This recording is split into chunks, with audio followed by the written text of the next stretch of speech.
right, well, welcome back to another edition of Inside BBI with John and Eric. I'm John McDevitt. With me, as always, senior editor of Big Blue Interactive, Mr. Eric Kennedy. And Eric, we're getting caught up. We've done interviews. We've had people on. We've done guest shows. We've been talking about the draft. A lot of stuff's been going on.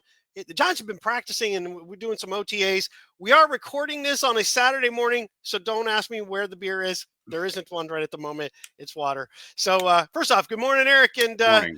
lots been going on, man. Yeah, and we've been getting messages from people going, "Where the hell are your OTA shows?" So we're here. We're gonna do it. We had things going on in our lives. Some of this went by the wayside. We'll be better organized next year. But yes, we're going to do an OTA show. There's been 9 OTAs. The last one was a bowling day, so there have been 9 OTAs. I saw that video.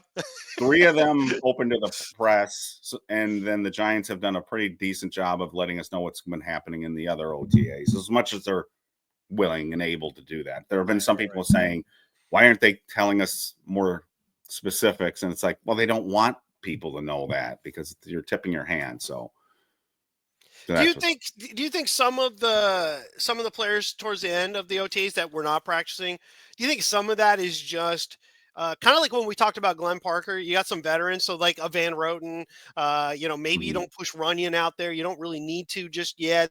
There's no point per se and an injury thing. Then there are some other guys, and I think you were talking about this with me offline, so I'll tee you up on that. There's a guy like Nabers, though, where that injury, he finished the season, and all of a sudden the injury pops up, and the Giants referred to it as an injury they knew about coming out of college, which does tend to worry me. And your thoughts on the fact that Nabers isn't on the field? Yeah, I'm going to sort of contradict myself here. I'm always one of these people that tries to tell people to calm down. So I've seen a bit of this on the website in the last few weeks too, about people getting a little too worked up about who's practicing, who's not practicing, who's signed, who's not signed, that kind of thing. I'm a little bit nervous about Nabers because this admission that this is something this toe injury is something that's been going on since college. Yeah. And then we're coming up in mid-June here, and the season ended back in early January. And I know he played in the Pro Bowl, what it is now, but he's still not practicing. That makes me a little nervous. Now they say there's no surgery. I'm a little shell shocked with the Giants and injuries, and I'm a little shell shocked before. We've seen situations in the past where they decided not to do surgery, and then later on decided to do surgery, and you're right. You lost like 4 months, and you're like, oh, what are you doing? So I don't think there's anything going on with Malik Nabers. I think they're being very careful, but it just makes me a little bit nervous. I don't think it's nothing. I will say that. I think there's something there. How bad it is, I don't know, and that's what's making me a little bit, because he's so important. If you look at the Giants roster right now, and it's starting to dawn on people, the Giants have some really good players on this roster. Now, they may not be deep. Some people argue that they, don't have the blue-colored glasses here, but there are some big names on this team on offense and defense now that a lot of other teams would love to have, and Malik Nabers is one of them. And Malik Nabers is really, really important to this team. The other guys, John, I don't know. I mean, some of them, I think it's exactly what you said. They're veteran type things. They don't need them. They want to get a look at some of the other people that are, so like Jake Kubas, they want to get a good look at him. Sure. He's more important to look at right now than maybe a Van Roten there. Darius Alexander obviously has some sort of injury. Maybe it's, and I don't think it's anything serious because he's out there standing on the sideline. It could be like a tweaked hamstring, something like that. It could be something like they just don't want to mess around with it. If you don't see the player, if he's not on the sidelines, then you're like, you might think it's more serious, but I don't think it's anything too serious there. So they've got some injuries. The only other one that I'm a little bit worried about, because the nature of the injury, the importance of the player, and the size of the player, is Andrew Thomas. So Andrew Thomas is a big man with a foot injury, the Liz Frank injury. Theo Thomas has come back from that amazingly. He doesn't seem to have missed any time, and he's back, and he has the Liz Frank, and he seems 100%. Andrew Thomas is not back, and because he's so important, again, I'm glad they're being careful with him, but I'll feel a lot better when he's actually out there again. And hopefully that's on the first day of training camp. But we don't know that because Brian Daboll will not talk about injuries. So when they list players who are not practicing, it's unknown, because we don't know. We don't even know what they have, most of these guys. Right. So, and right now they don't have to state anything. There's no games involved. I don't have to tell you what the injury is. The concern with Thomas for me is not only that it's this particular injury, not only that he's a big guy, but he's had a series of injuries, and it's all lower body, lower leg injuries, and that's concerning. The difference between him and Theo Johnson is almost 100 pounds. So, there's a lot of extra stuff, pressure put on there. Some of these guys, I'm more curious of what happens. So we talked about it. You and I know, a lot of other people that watch us know, but there are some people that might stumble across this. There's also people on BBI, bigblueinteractive.com, that might not know what is the difference between a regular practice and OTAs. Yeah, that's a great question. So that's a great question. I think many people know, and I still think some people struggle. So these practices are voluntary. Number one, you don't have to be there. There's no requirement to be there. Attendance is usually encouraged, obviously. And the more people that show up, the happier the coaching staff is. So you don't have to be there. So there'll be times where, again, like there was a practice media coverage this week where there were a lot of players not there. When I say a lot, I'm talking about like 6 or 7. It could have been an injury thing, but it could have been like they just weren't there that day. There was something else going on in their life. There was a wedding, there was a birth, there was somebody who was not feeling great, whatever. So they don't have to be there. And you shouldn't get too worked up over the fact that they're not there. Now, if it was like a situation like you and I talked about, if the Giants had signed Aaron Rodgers and he was a new quarterback and he wasn't showing up to these OTAs, that would be a big deal because you need your quarterback to be there with the other players to build that chemistry and rapport and all that. Like if Russell Wilson wasn't showing up, that would be a big deal.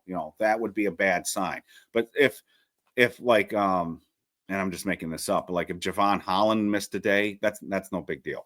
But it's no pads, it's helmets, shorts, and I'm sorry, light pads. So, but it's not full pads. There's no contact in the sense of like real. They can touch each other, but it's not like they can smash into each other. So it's more of a passing camp than anything else. So you'll always hear people talking about how the wide receivers are doing, how the quarterbacks are doing, how the defensive backs are doing. They'll tell you where players are lining up, but they won't tell you. You can't learn too much about blocking or anything like that. And you never will hear, and I don't know if people have noticed this, you never really hear about running backs unless they're catching the ball.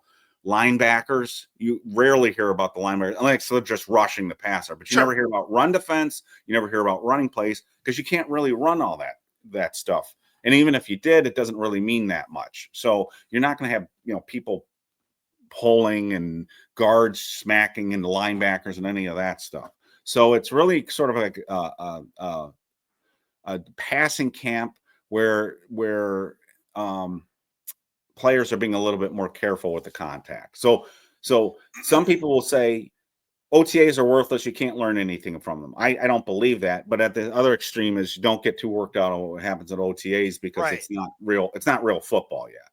I would say on the lines, the biggest thing of the OTA piece, because obviously you're not really slamming them. What it is on the offensive side, it's the pass off. When guys are when they're running stunts, the guards and tackles knowing where they're supposed to be. You're not physically. Don't worry about if the defender got through. They're not gonna. No coach is gonna be like, why didn't you block him out of the way?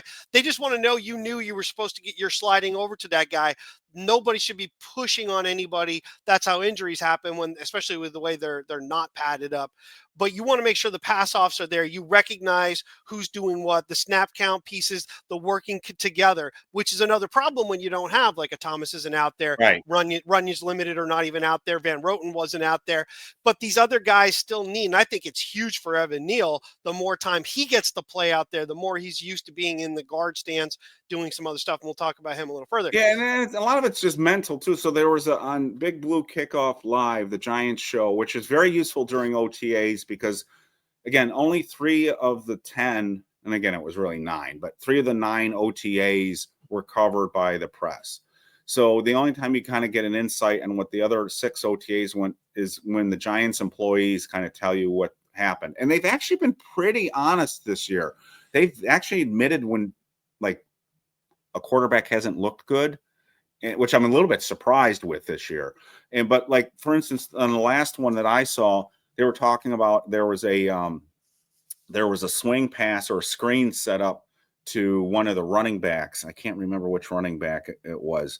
But they said Deontay Johnson, the Giants linebacker, did a great job of sniffing that out and would have crushed the running back in a real game because he was right there and he read it. So it's things like that.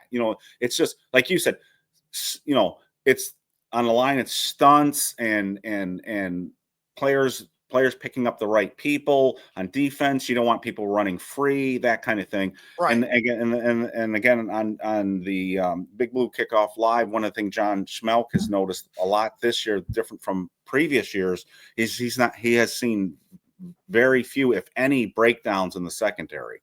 So in some years you've seen some guy running free in the secondary for an easy touchdown. He's not seeing that, and I think they're attributing that more to having more veterans in the secondary now with Adebo and Holland. Plus, you got younger guys that now have another year in the system. Right, so it's stuff like that. There are things to get excited about, and we'll get into them. But mostly, we're going to be talking about quarterbacks, wide receivers, defensive backs, and probably some with the offensive line and the pass rushers, because some things have leaked with the pass rush. Right. We'll talk about that. And try not, please don't be the internet person who falls for the, oh, look at the highlights that they're showing about Shedeur Sanders. The Giants totally screwed up, and the Giants said, okay. Oh my God, yeah, that's just painful.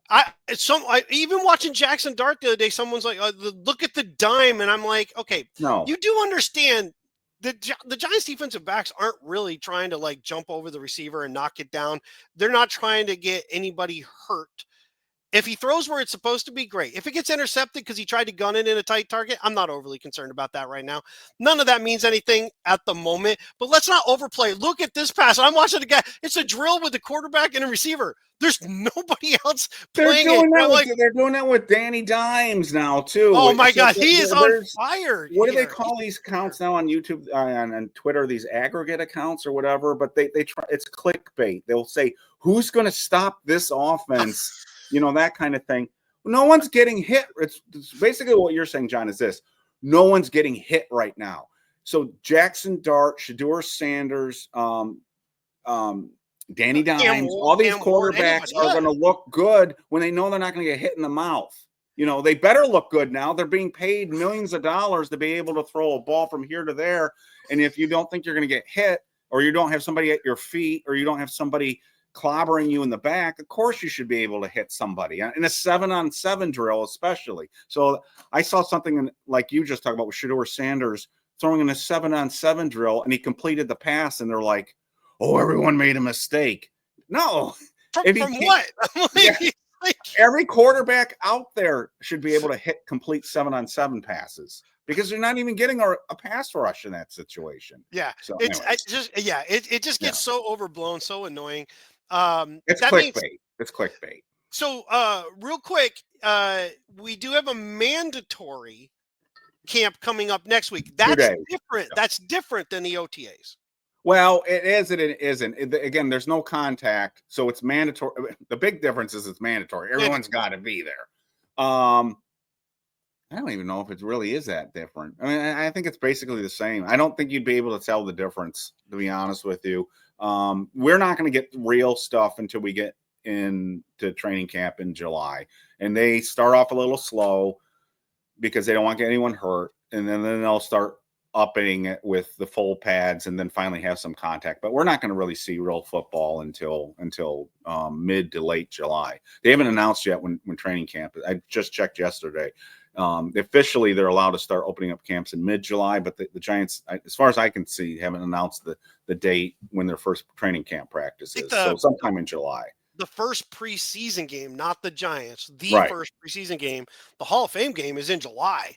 It's towards the end of July. So I think camps are going to open up. Yeah, I think camps are going to open up a little early this year. I think like usually it's like the 23rd or something. I think this year it might be like a week earlier than that because of what you just said. I think. I don't know though. So let's start. There isn't really any one of more importance since we just talked about what OTAs are. But let's start with quarterbacks because I kind of think that's an interesting part to start with. And I think we found out a lot about the quarterback. I have a lot of strong opinions on that. Well, good, because that's what I want to I want to ask you because you brought it up multiple times in a couple of shows that we've done. What if, right? It's a what if scenario. There were a number of times during the OTAs that Jackson Dart was taking the reps of the second team.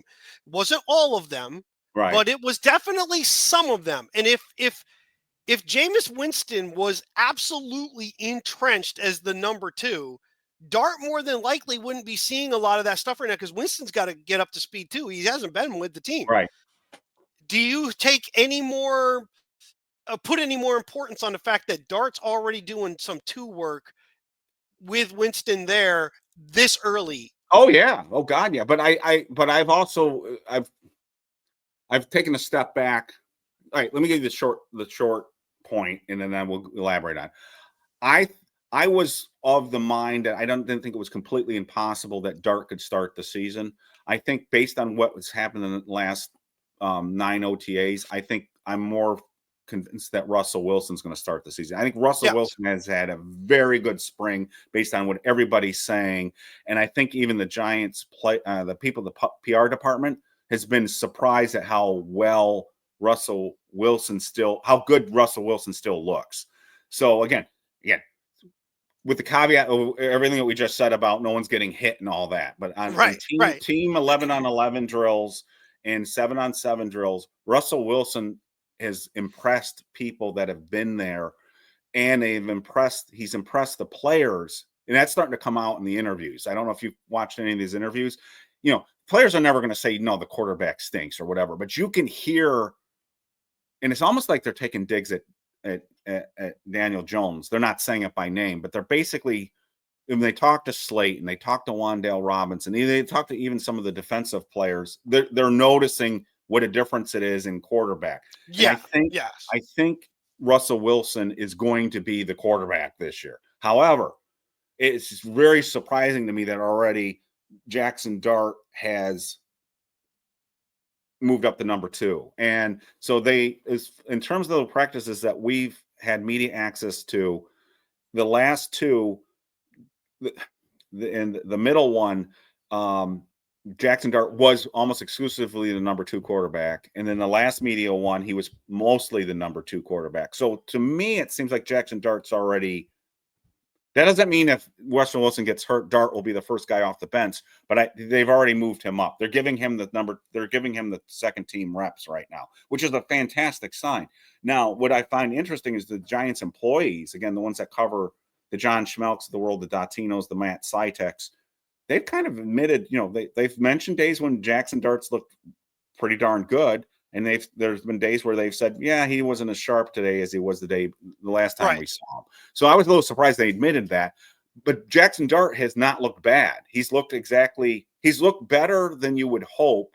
But he's still a rookie quarterback who's going to go through these growing pains. So I don't think he's looked bad at all. But it hasn't been like he hasn't been better than Russell Wilson. He's not ahead of Russell, and that's why Russell, I think, is definitely going to be starting the year right now. And I think I want to make sure I give the credit to the right guy. I'm pretty sure it was Ryan Dunleavy. Someone asked him a question on X, and he commented back, the one thing about Jackson Dart is he does not lack for confidence in his arm. That was Dunleavy. So some of them may have been tipped and intercepted because he's trying to put it in a very tight window. But at the same time, he also said he's extremely accurate with the ball. Right. And I would much rather have a guy that's uh puts a ball in a tight window that could maybe get touched, who throws it really hard, than a guy who kind of throws it in there and makes the interception far more possible, but the completion far less likely. And for Dart, he's a guy, goes by his name. He can throw darts. That dude can gun it. I think he's learning.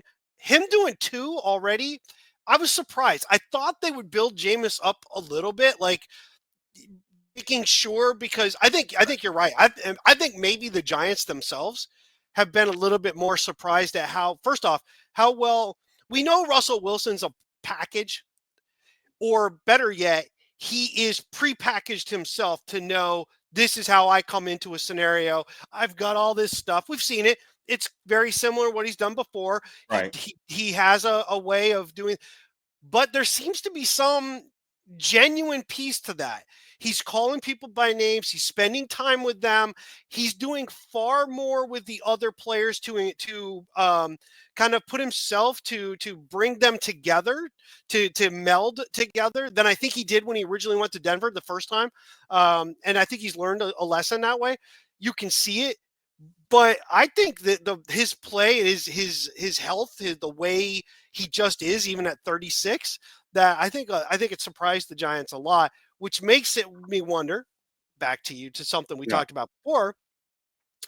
Are the Giants potentially in a nice spot that, should another team have an issue, they've got a trade commodity? Yeah, I think they do too. And so sometimes you have to watch, again, the Giants coverage, and they'll let things slip probably a little bit more. There was a funny exchange a couple weeks ago or a week ago where Paul Dottino got pissed off or mad with Matt Sytek about divulging that one of the UDFA wide receivers had a really good practice. It was almost like he said to him, "We're not supposed to talk about that." So sometimes they slip. And there was I don't think this is a slippage, but it lowered the curtain a little bit. The last one show I saw, it was either Paul or, again, it was Matt or Schmelk. I don't remember which one said it, but I don't think it was John Schmelk, but one of them said, has Russell Wilson thrown a bad pass this spring?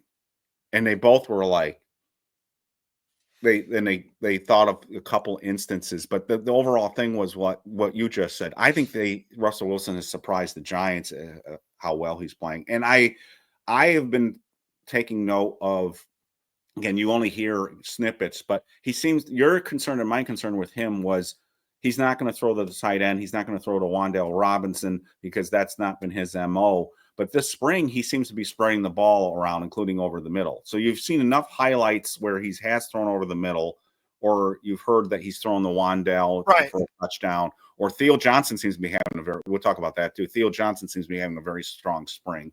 So he's also doing some of the things that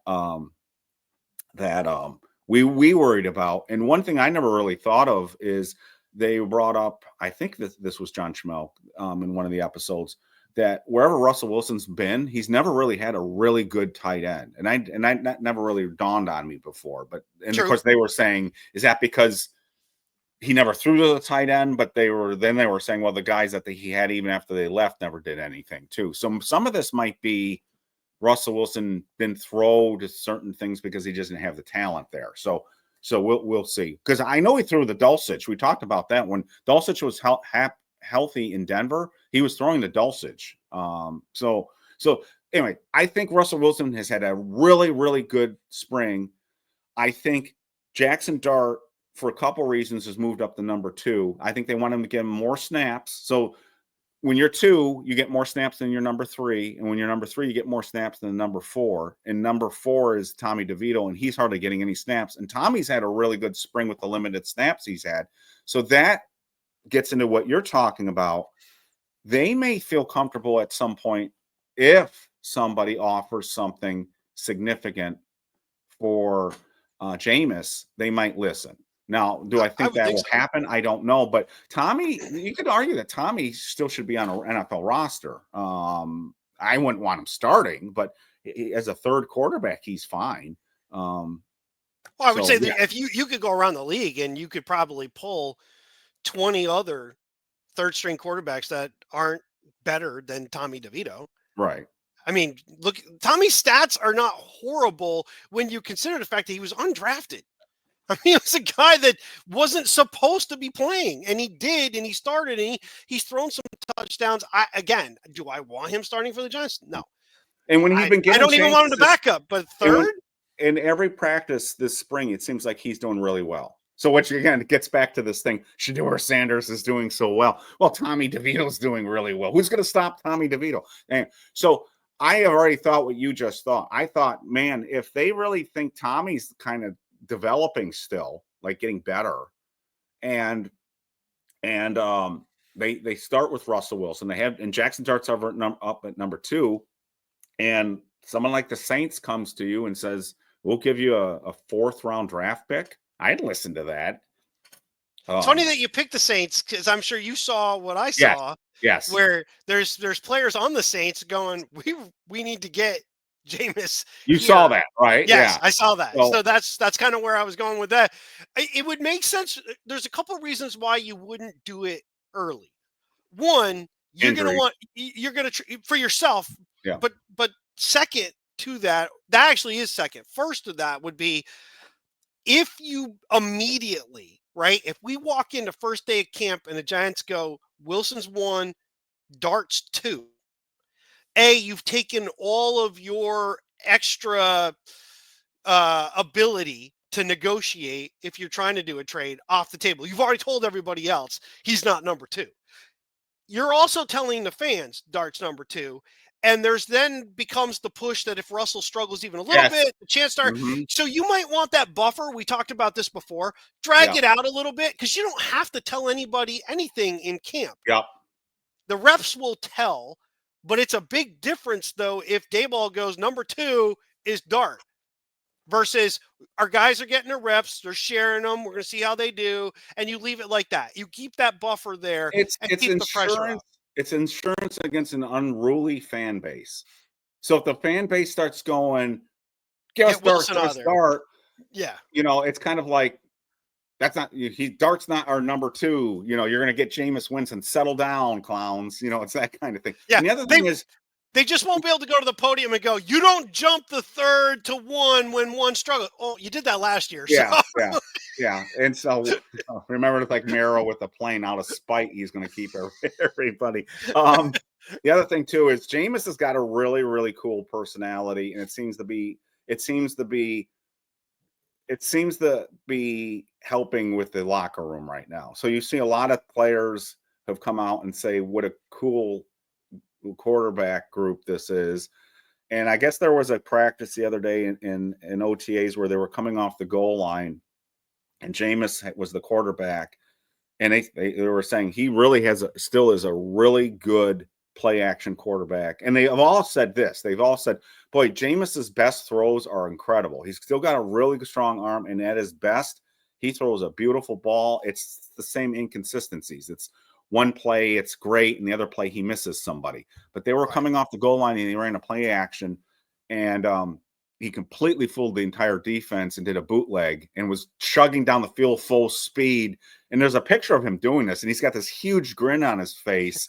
And he said the whole team was going wild. The entire offense was going crazy on the sidelines about this play.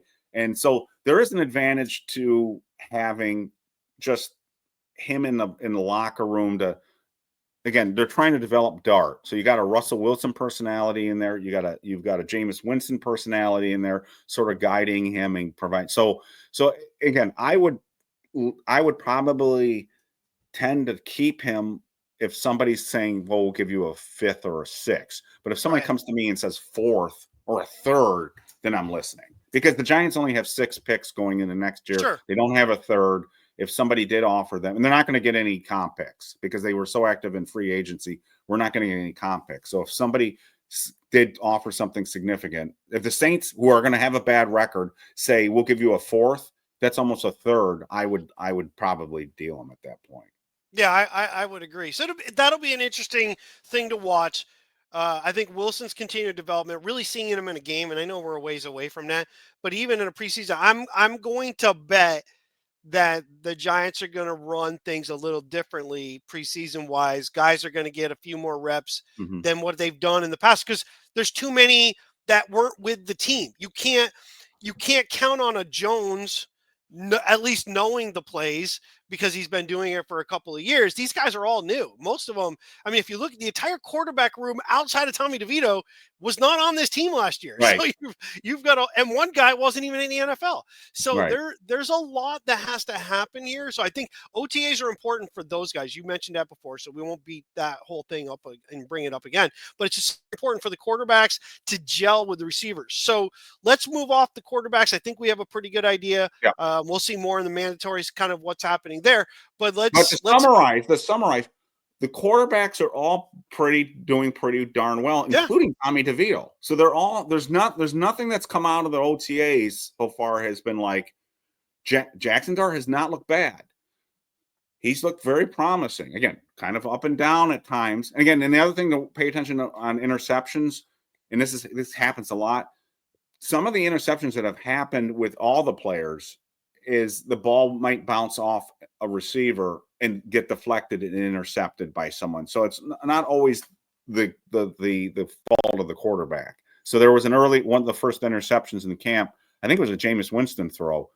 And people were like, well, there's Jameis Winston. He's throwing interceptions. Well, it was to Pascal, the receiver, and Pascal bobbled the ball and it was intercepted. So that wasn't on Winston. That was on the wide receiver. So again, when you hear interception, you got to find out why the interception happened too. Sure. Throw that out there. But all the quarterbacks have done. It's been good news with the quarterbacks, all of them, including DeVito, which makes it easier to trade someone, I think.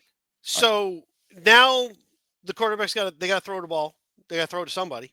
Right. And so let's do the kind of wide receivers, tight ends. And we're not going to break them down because we will be doing a receiver breakdown here shortly. We did the tight ends already of what to expect. But just kind of what we've seen so far. Nabers hasn't been doing the OTAs, so we're not seeing him with the group. And minus the worry about the injury, I'm not worried about the other parts of it. That'll come if he's on, as long as he's healthy when he gets into camp. Right. They'll develop that pretty quickly. And then there's been some other stuff off OTAs that he has been doing. I'm going to start with a guy that you keep bringing up in a way that you still have a thought that he might be something. And I keep kind of pushing back. That's the guy right there. That's the guy. So what are you thinking with all we've been hearing about Jalin Hyatt?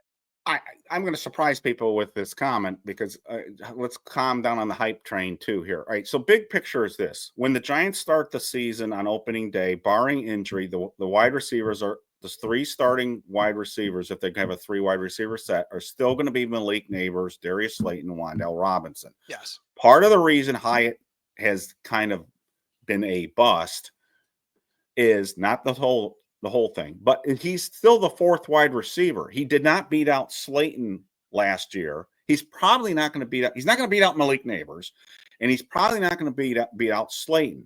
And Slayton was given that contract. So even if Hyatt has a fantastic summer, I mean, he'd have to have an amazing summer to beat somebody out to get the snaps that are going to be really meaningful at this point. However, that being said, he's bulked up and he's doing what you want him to do so far. He hasn't disappointed. And the neat thing is Russell Wilson seems to have taken him under his umbrella, whatever you want to call it, his arms, whatever. And basically wing. Thank you. Wing, taken under his wing. And he has said, you know what? You're good. I'm going to throw you the ball, and he's been throwing him the ball, and he's been making plays. So the players have noticed that he's bulked up, both upper and lower body. I think Slayton made sort of an outrageous claim. I don't think you don't see this in the pictures. He said he put on 15 to 20 pounds. He does not look like he's put on 15 to 20 pounds, and I don't want him to put on 15 to 20 pounds because at that point you're thinking, all right, what is he taking to put on 20 pounds of muscle on that frame? But anyways, we find out he's suspended. Oh, yeah, we don't want to get into that. So, but he is doing everything you'd want him to do at this point. I've seen a lot of comments on social media, and I understand it completely. Oh, we've heard this before. Hyatt looked good in the spring, in the summer, and then it rolls around and he does nothing, and he does nothing. I get that, and I agree with It's it, legit. and he's got to prove it. But everything's been positive. The worst thing would have been him coming into camp being, again, being pouting, not making plays, dropping the ball. But he seems to be making plays on a regular basis in camp. He's getting down the field. We'll have to see about him against press coverage. We'll have to see about his route running. But either he's trying to build him up or he's generally impressed. Russell Wilson, the starting quarterback on the New York Giants, continually mentions Hyatt's name. And I wouldn't discount him. And right at worst, right now, he's your fourth string wide receiver. If somebody's hurt, he's playing. Now he's making a lot of noise right now because Nabers isn't there. So if Nabers is practicing right now, Hyatt would be more with Jameis Winston and Dart, and maybe we're not hearing as much about him, but he's having a good spring.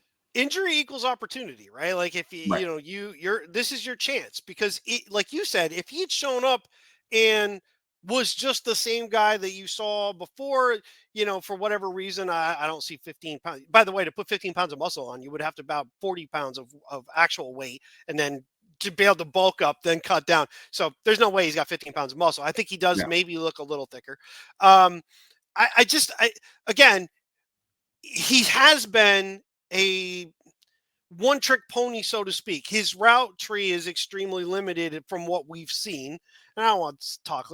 People throw that crap out there. I don't know. He runs down the field, and it's the same thing. It's the same thing. I saw a video the other day on how good Wan'Dale Robinson really is. Somebody was breaking down how Wan'Dale's open all the time, and that they didn't get him the ball. But I don't know if that's true or not. I'm not enough of an expert to know that, but it's what you and I have said from the beginning. Let's see Wan'Dale and Hyatt and even Malik Nabers and even Slayton with a real quarterback, and a quarterback that can throw these guys deep. I also saw a highlight package of every Slayton touchdown since he's been in the NFL. Some of them are goddamn good. I mean, if you put all his highlights together and you look at them and you're like, why are they not getting him the ball more? So I want to see all of these guys with a real. I cut you off. I'm sorry. I want to see all these guys. I want to see all of these guys with a real quarterback. The point that you were making just a second ago goes back to our video way back when the Giants were coming into and then back out of. So we did two videos, but the one coming into the game with the Texans in the preseason, we said that in the beginning, the Giants might struggle a little bit to run the ball. Barkley was going to be gone, and don't change. Oh, darn it! I was going to have you.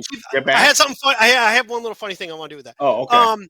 Then you're going to have to go shorter passing game or whatever. But you got to throw in a position that keeps the receiver. And Wan'Dale is one of the biggest ones, or better yet, he is one of the smallest guys that needs this one thing the most, and that is I've got to catch it and keep moving. If you put me where I got to come down to get it, or I got to turn around, catch it, then go back the other direction, I'm going to get absolutely obliterated. And when he's open, it might not be open for very long when he breaks cuts, but that's the way guys like Cole Beasley used to be, right? They would just get open. And as soon as they're open, you got to hit them. And then, you had a Wes Welker did the same thing. Julian Edelman, the same kind of guy. You would get open, you got to hit them, and they got to be able to move.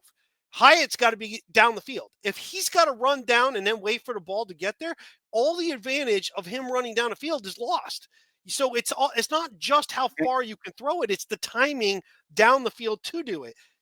And Slayton too, though. I mean, both those guys are vertical threat. So it's funny that you mentioned that, Jen. So one of my favorite pictures for wide receivers, this is just a personal preference, is I love the pictures where the wide receiver is running in the open field like this. He's caught the pass, and you see the guy, he's sprinting down the field.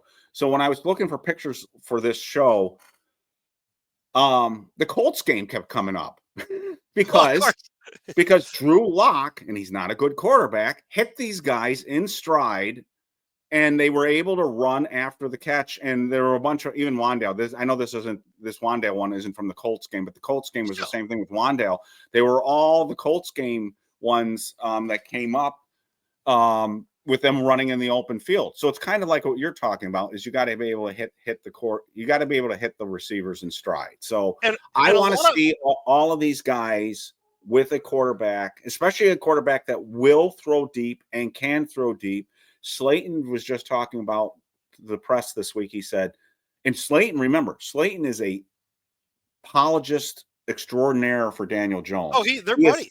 He will defend Daniel Jones all day long.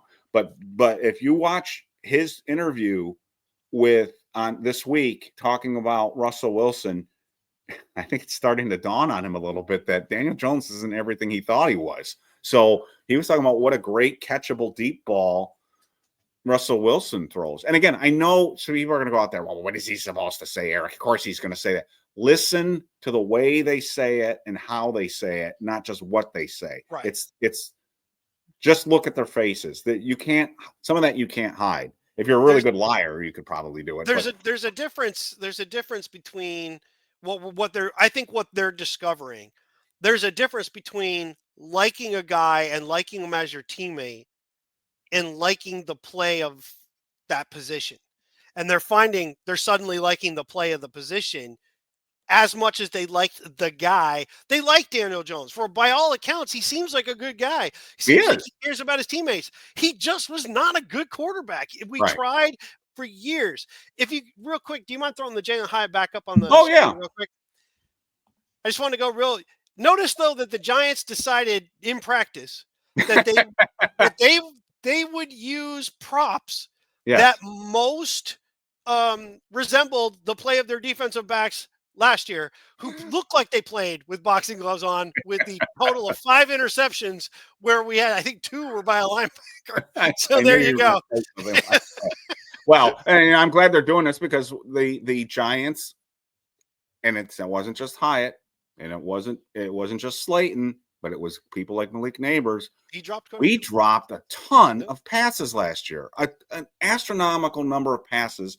And if you want to give Daniel Jones some bit of a legitimate excuse, or the other quarterbacks, is the Giants dropped way too many passes. Too many drives ended because they couldn't hold on to the football. And we're talking passes that weren't even contested. So I'm glad, and I know all teams do stuff like this, and they have their drills, and they try to knock the ball out of the line. It is funny though. It is kind of like, and I don't, because we got a lot of guys to talk about real quick. So I think, again, Nabers not being out there is significant, but it's giving other opportunities to the Slaytons and the Wandales of the world. Slayton, I think, is having a good spring, but what's surprising me even more than I thought is the undrafted rookie free agent class that they brought in. Is all of them are making plays. Even the guy that caught only 10 passes in college, Jalin Hyatt, who was only a special teams, he not in his season, in his entire college career, he had only 10 pass receptions. He was only a special teams player. He's been making plays. Jordan Bly had one practice where he had 3 touchdown catches, and he's the one that the Giants got mad, that Paul Dottino got mad at about with Matt Steichen. You're not supposed to mention that. Jordan Bly was one of the UDFAs they signed that no one was talking about. He's a slot guy, so think of Wandale Robinson's backup. But they may have something there, not just because of what he's doing on the field, but because of Paul Dottino, I think, let it out of the bag. Yeah, we're not supposed to be talking about him. But Bo Collins from Notre Dame has had a really good week. I saw some guy talk about him, but he's one of the toughest guys in college football to jam at the line of scrimmage. So that's something the Giants have had problems with for years, is getting guys that can get off the jam. But Bo Collins was a really highly regarded collegiate player who never really lived up to his hype. Part of it was drops, too, at Notre Dame. But he's had a really good practice a week. Antoine Wells, Juice Wells, started off, I think, stronger. You heard more noise. But again, I don't discount him. And Daquan Felton has made plays. So all their UDFAs, and the guy that even the Giants employees have said, I can't believe he's making as much noise at wide receiver, is Amir Smith-Marset. So we just thought of him as a kick returner, but apparently he's having a really good, not just 1 or 2 OTAs. He's been pretty consistent throughout OTAs. Jameis Winston in particular seems to like throwing to him. So I think there are only so many they can carry. They can only carry 6 or 7, and we know who the top 4 are going to be. Not most of these guys are not going to make the team, but what I'm thinking about are, again, our practice squad things and guys that we got to think about, because Wan'Dale Robinson is going to be a free agent next year.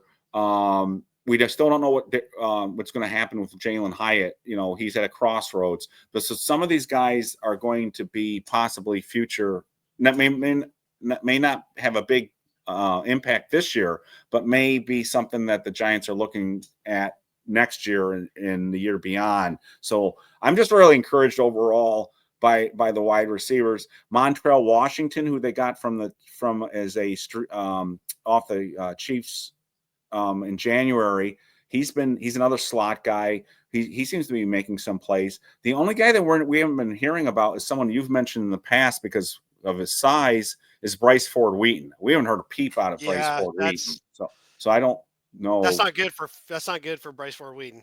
Especially if somebody else can be a gunner. If like Corey Black, the cornerback, or somebody can handle that. Bryce has got to start making some plays.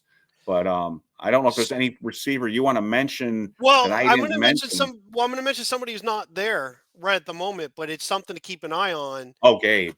Yeah, right? The Giants have flirted. They looked at him. I don't know. None of us know really how deep that interest was.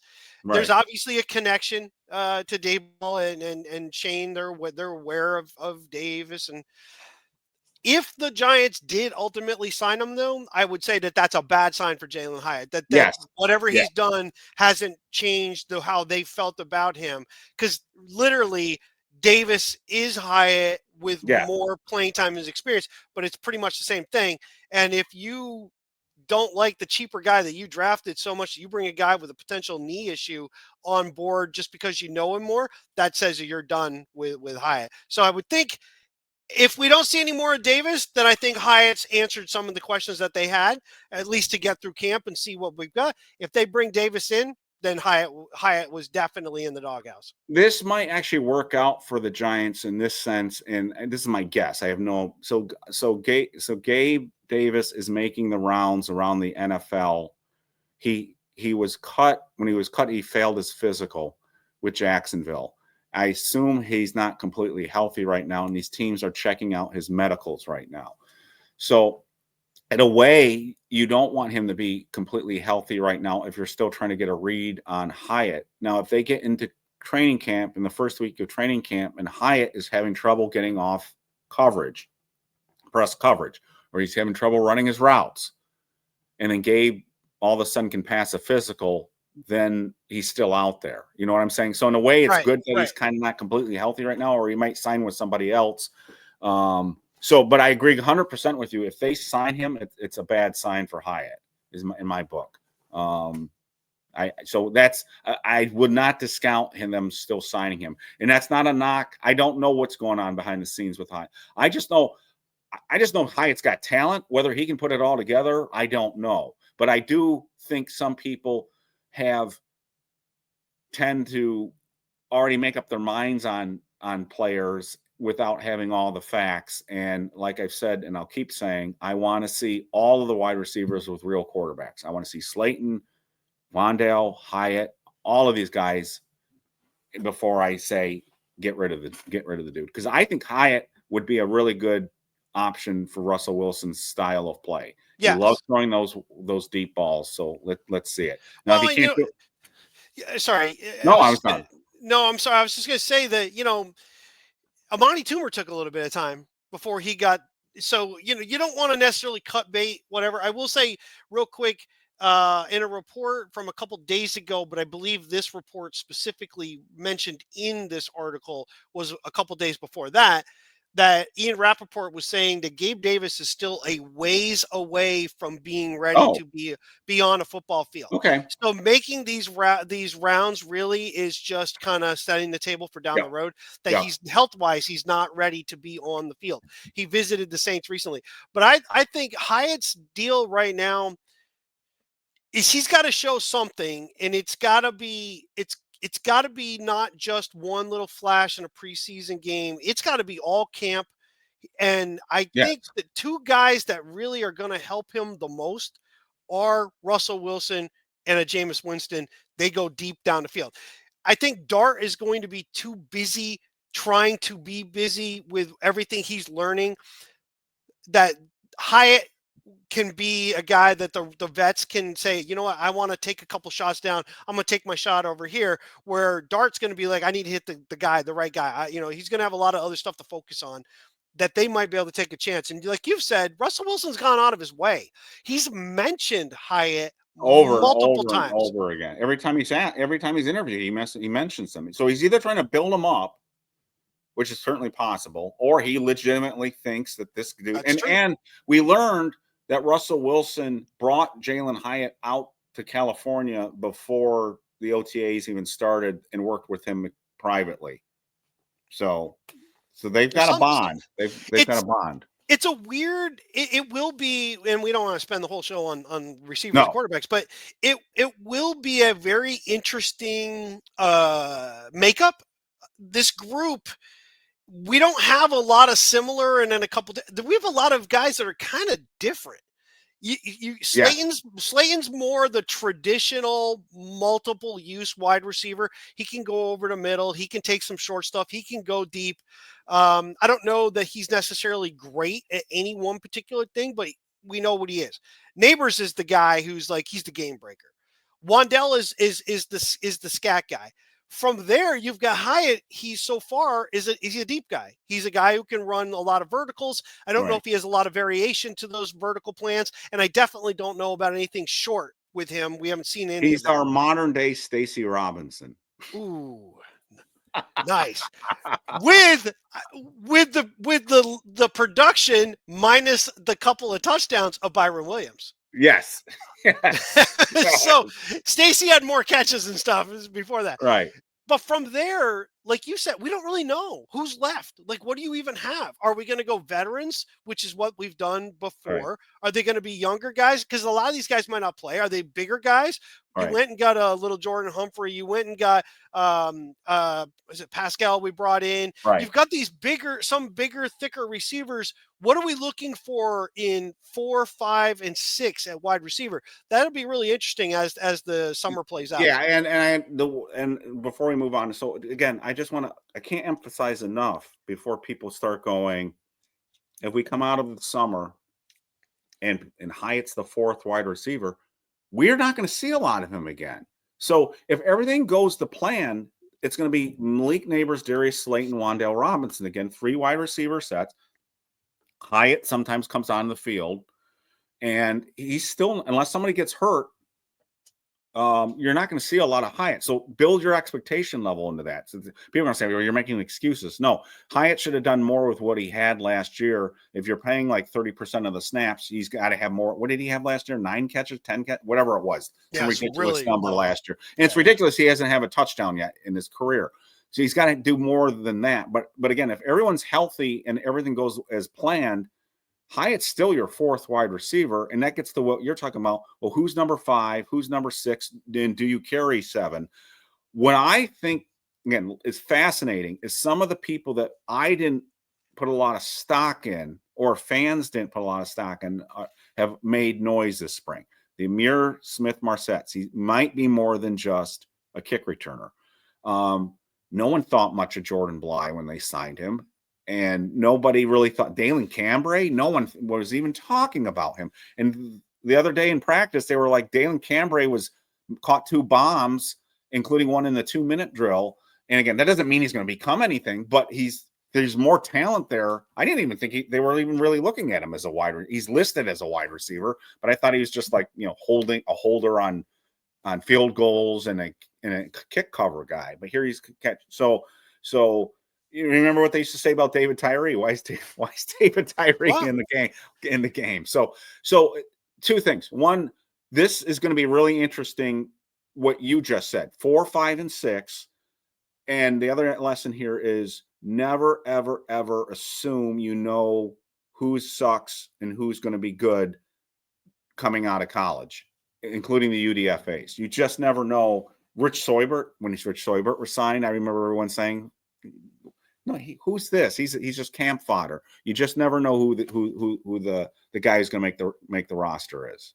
Well, and I mean, you go back a little further, right? First off, just to follow up with what you said, Jalin Hyatt had eight catches last year. That's embarrassing. The bigger problem with that, though, is the year before he had 23, average 16.2 yards. Last year he had 8, average 7.8 yards. And some of that was the quarterback wasn't throwing the ball, and some of that was drops. So they've got to catch the ball, and they've got to throw him the ball. But the other part about what you said is go back to 85. Giants draft Mark Bavaro. They get him in the 4th round.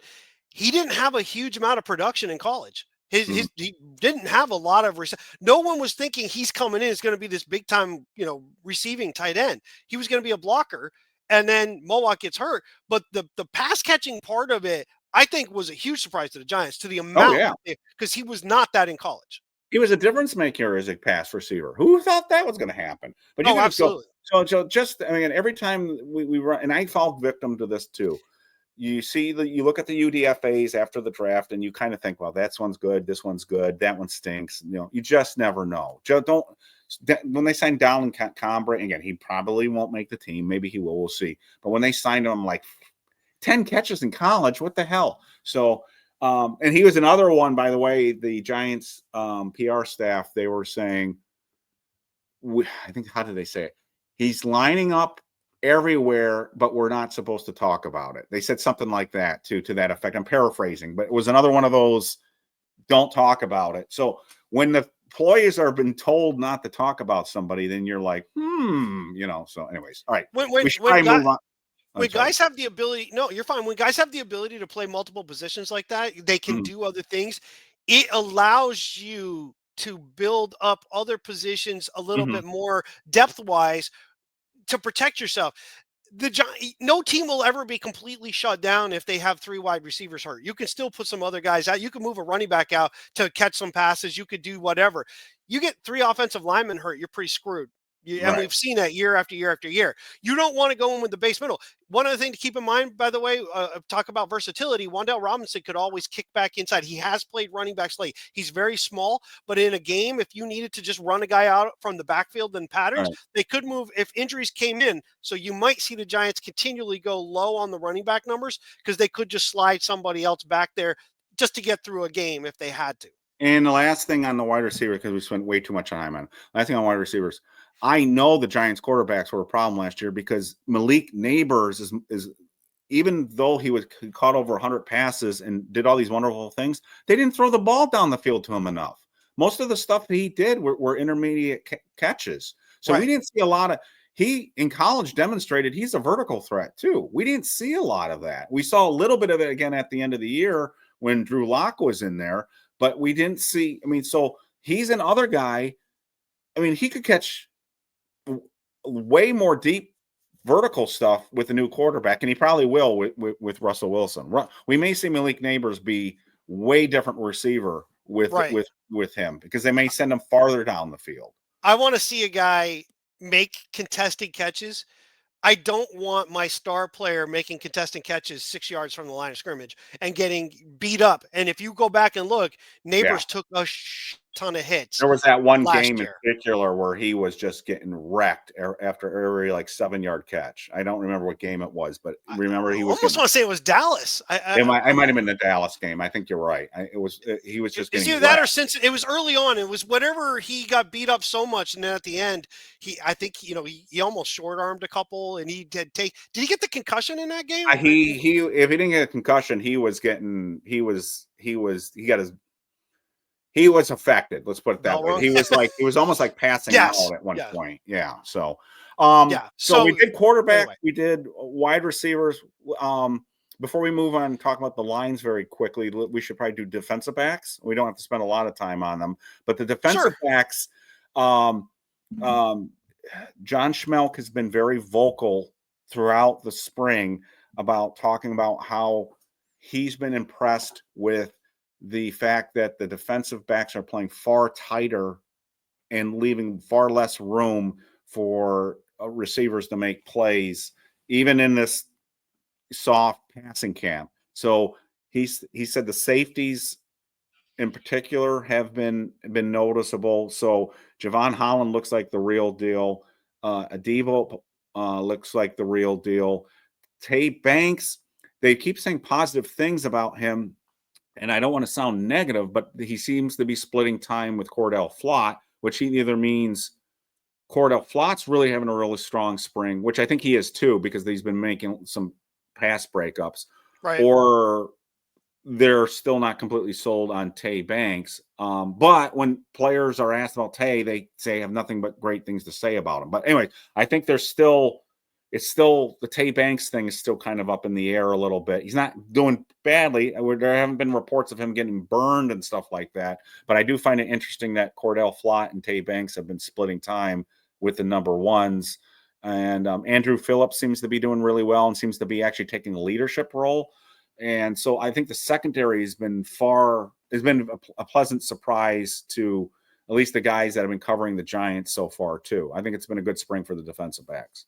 Yeah, I get it. And I know I dipped back into the 80s, so forgive me, but I get a weird feeling that we're probably going to roll into the season, and hopefully he develops the way we thought he was going to when he was drafted. But Banks is really kind of the Terry Jackson, Elvis Patterson corner that at some point we're probably going to look to replace.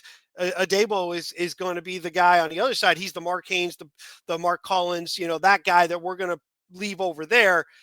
We just don't know on the other side. We're just hope to get by with our pass rush and everything else.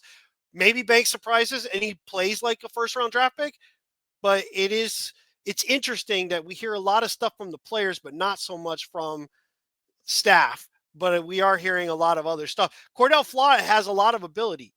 He just can't stay healthy. He can't stay healthy. Skinny as all hell. So I don't know. And Tay looks like he's put on good weight.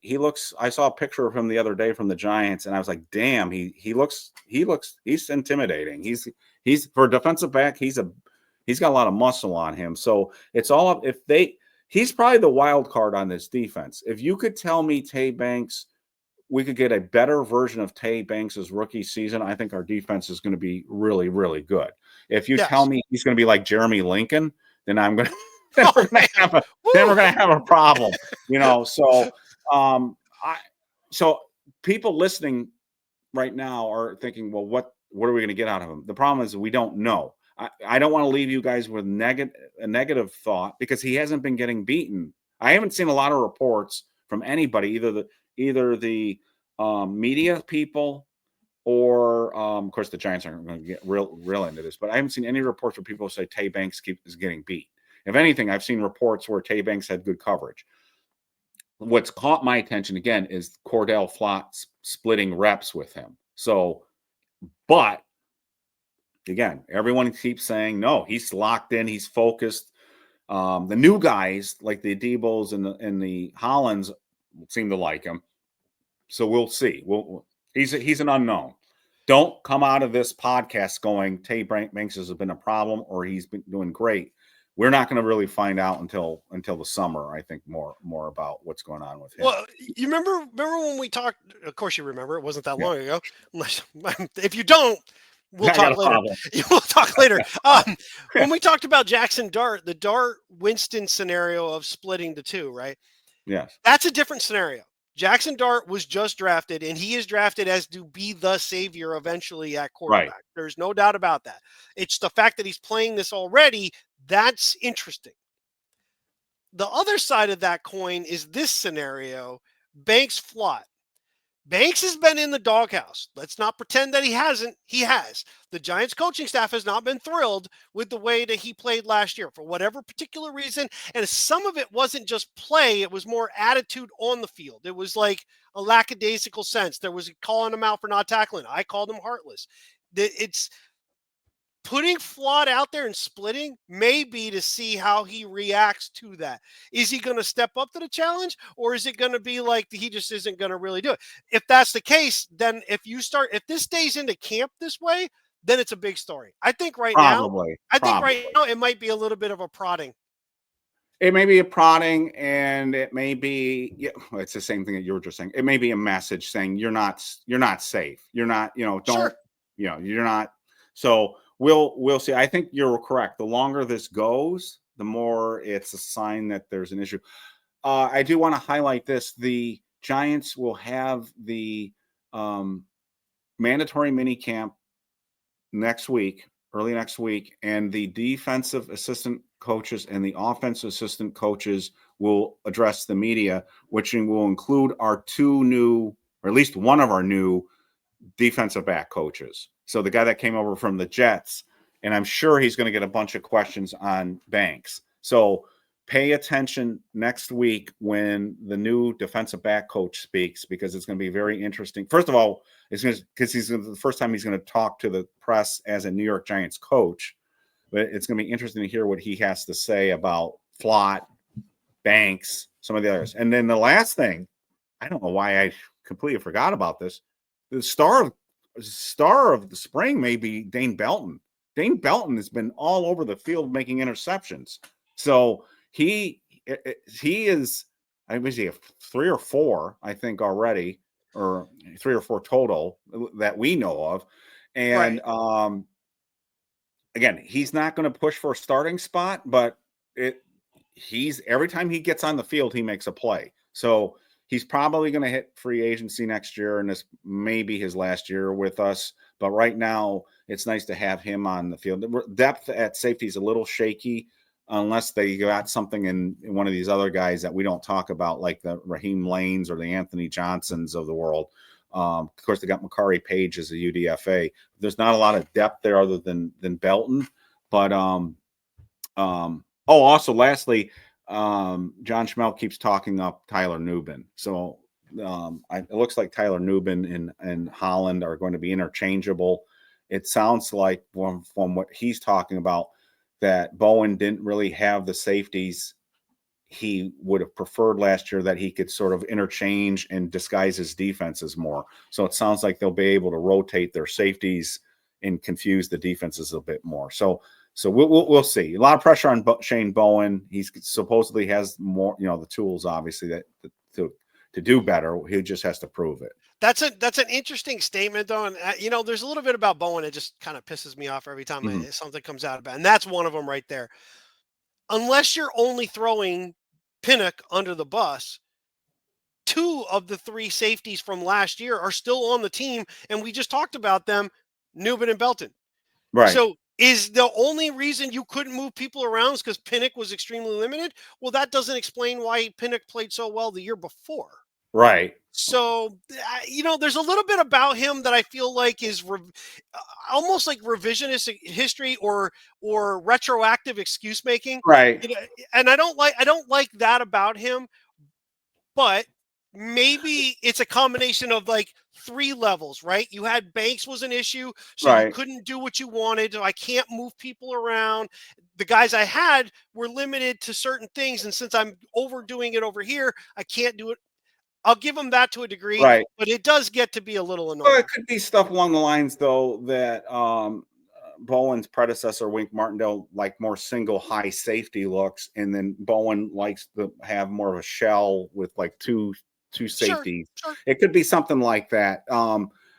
What John Schmelk has been saying is that I'm assuming he's plugged in and he has some inside info on this, is that there is more ability to have Nubin and Holland sort of play the same style, same and interchange them a little bit. So there's no free and strong safety, in other words, but they're sort of a left-right safety deal. So think of it that way.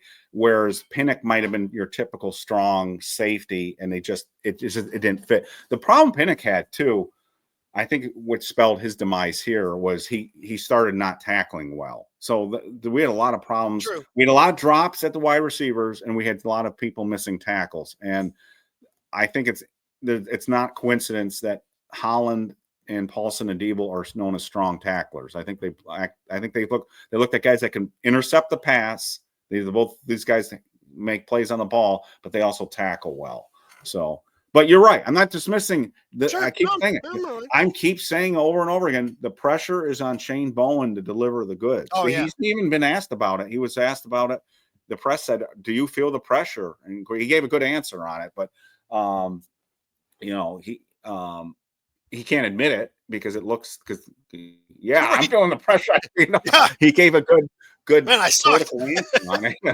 I'm scared shitless because I know he can't say that. So do you want to finish up with the defensive line and offensive line? Yeah, but real quick on just one last thing on, lots of times teams try to do one or the other. They try to improve their physicality, or they try to improve their team speed.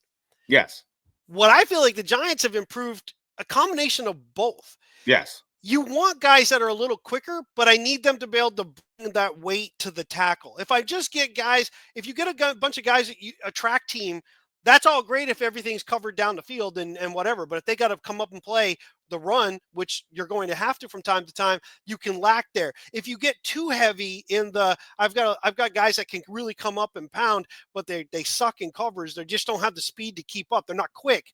The Giants, I think, have a little. They bring a little bit of a quick physicality. And I like that from the secondary, because if that pass rush is doing its job, I want these guys to be quick to the ball and to bring an impact with it, because guys are still going to get the ball thrown to them. They might be just enough, but if you can pop them at just the right time, knock some of those passes down. Don't catch and then sort of drag the guy down. Giants got killed by 1,000 paper cuts lots of times on defense. This is now where you can alleviate that problem. Right.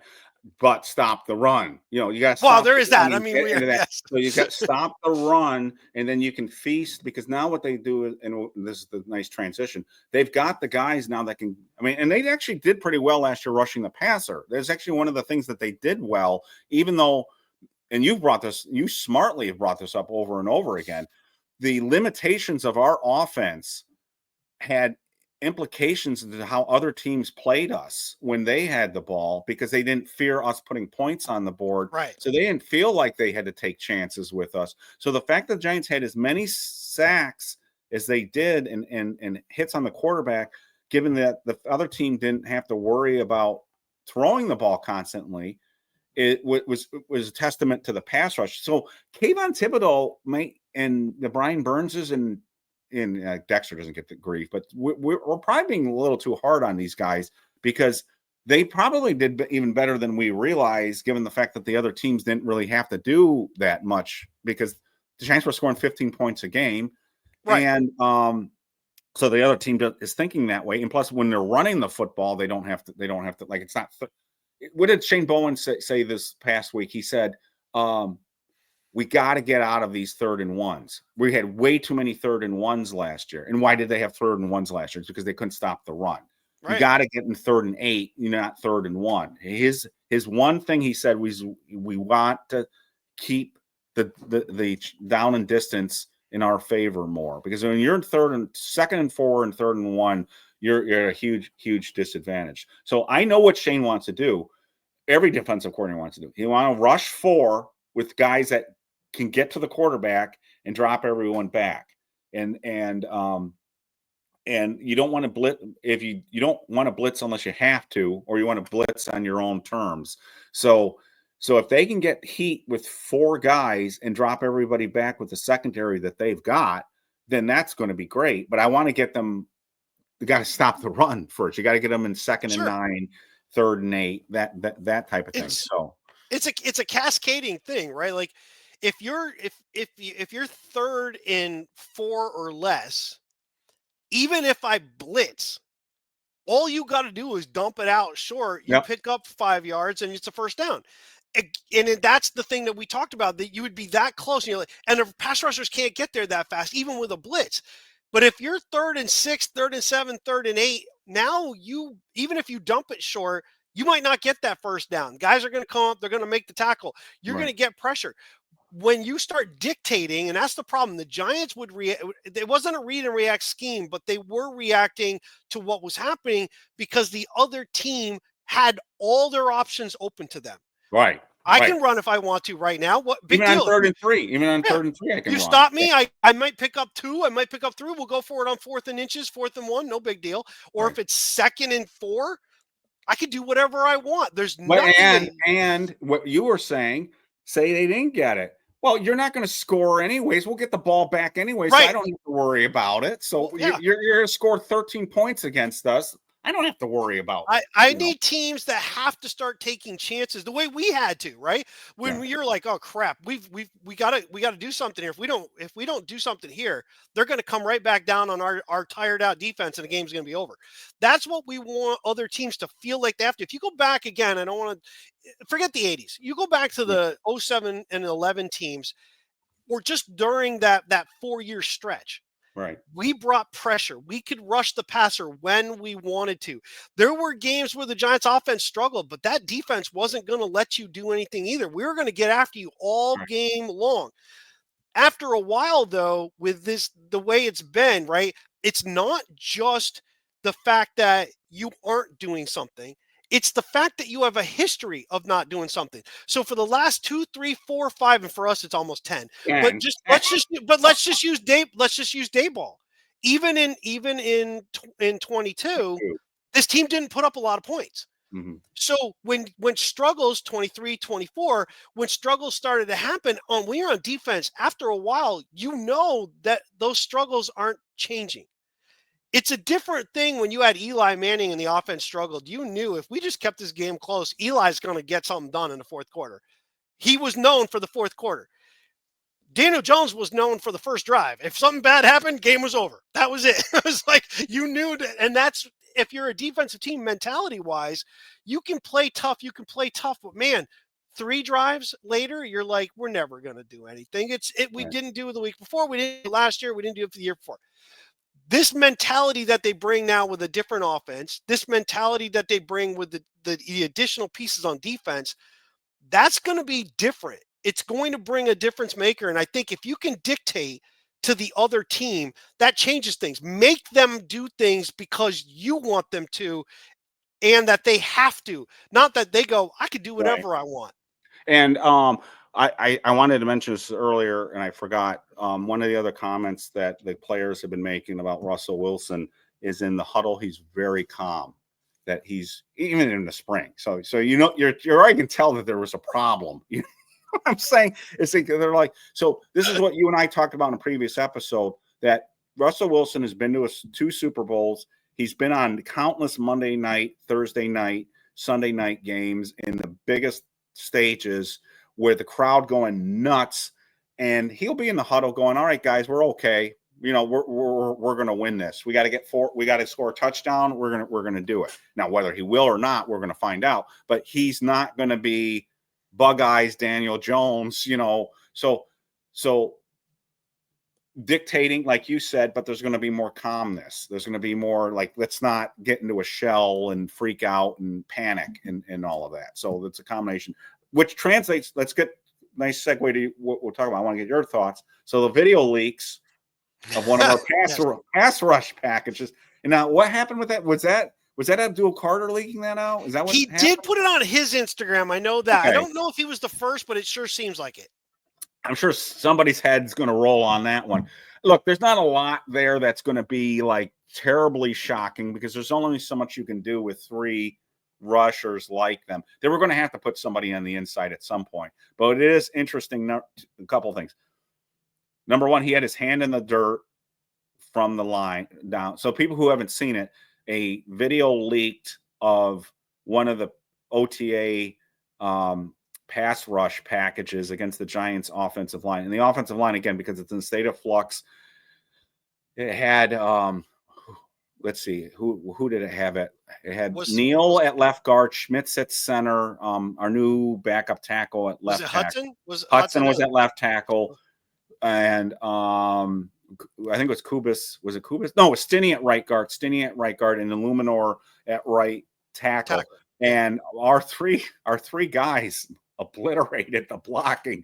There were a couple spin moves. It was like, Just, I mean, Brian Burns, everyone's talking about different guys. The move that Brian Burns has had a really, people aren't even picking up on this. I think he's having every practice, he's having 2 to 3 sacks. He is, and again, people are going to say, well, Christ, that's our new backup left tackle he's abusing. But he has been 2-3 sacks every OTA practice. And in that, I don't care who the left tackle would have been on that move that he gave. That was amazing. But Thibodeau also did it. And then we saw Abdul Carter inside. And that was, I mean, so the quarterback didn't have a chance on that. I mean, what was your reaction? no, the thing about it is, like, we have to be very careful that we don't do the exact opposite of what we said at the beginning. There's no pass. They're not blocking physically and whatever. But what I said earlier is right. It's a dance. They're learning who to pass off on, what to do. The speed in which the 3 of these guys got there, and all three of them got there. The speed. This was like Banks, Taylor, Johnson, or Banks, Taylor, Hedden coming through the middle of that and just coming through at the same time. They all arrived at the quarterback roughly at the same time. Right. I like that Carter was in the middle. I think that's the part that everybody's going to be probably pissed off at with the Giants internally, to be like, I don't want them seeing that now. But you know what? But that was obvious. It's kind of obvious. The second real practice happens, everybody's going to see this stuff. You open practice to everybody. Cut it out. And where else were you going to play him? I mean, he was an off-ball linebacker in Penn State who often blitzed up the middle. Right. And so it's just an obvious place to play him. So what I think you just said something, though, that I haven't really thought about a lot. I've been focused on ultimately what will this do for Kayvon if it doesn't ultimately bump him out of the way where Carter moves to the outside and takes Kayvon's spot and the two of them, and then Kayvon's the rotational guy. Right. But Kayvon has a different role than Burns. Burns' role is more what Carter's role would be, really, if Carter were on the outside. Yeah, I see Carter and Burns as more interchangeable. Yes. Yes. But I think this does, though, is Burns was taking a lot of multiple blockers last year. Mm-hmm. He was not one-on-one a lot. And he's a big guy, football standard wise. He's not a big guy for the position. He's lean. He's lean.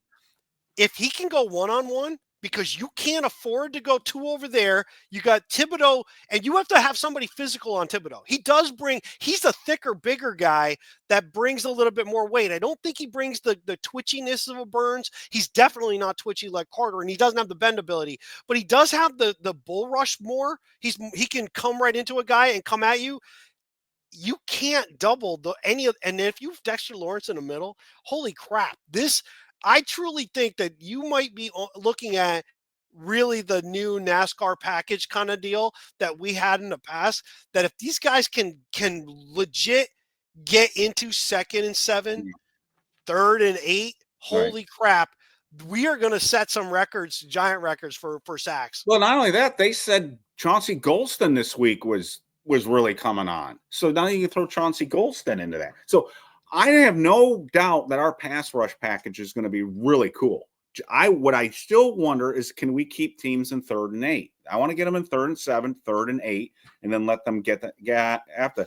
But if you can rush 4 like that and play everybody back, our defense is going to be awesome. Pass defense is going to be awesome. And so I thought it was really cool. Like you said, we got to be careful. We can't contradict ourselves. You can't, it's not full pads. I think Jermaine Illuminor was getting pissed off because he was saying that. He was saying, they look great.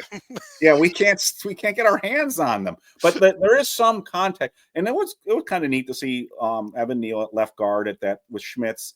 And again, it was a double team, but they're the ones who held that held their own on that play. It was everybody else. And again, I would have liked to have seen it with Andrew Thomas. And I want to talk about this with you because I know we're going late here. That's fine.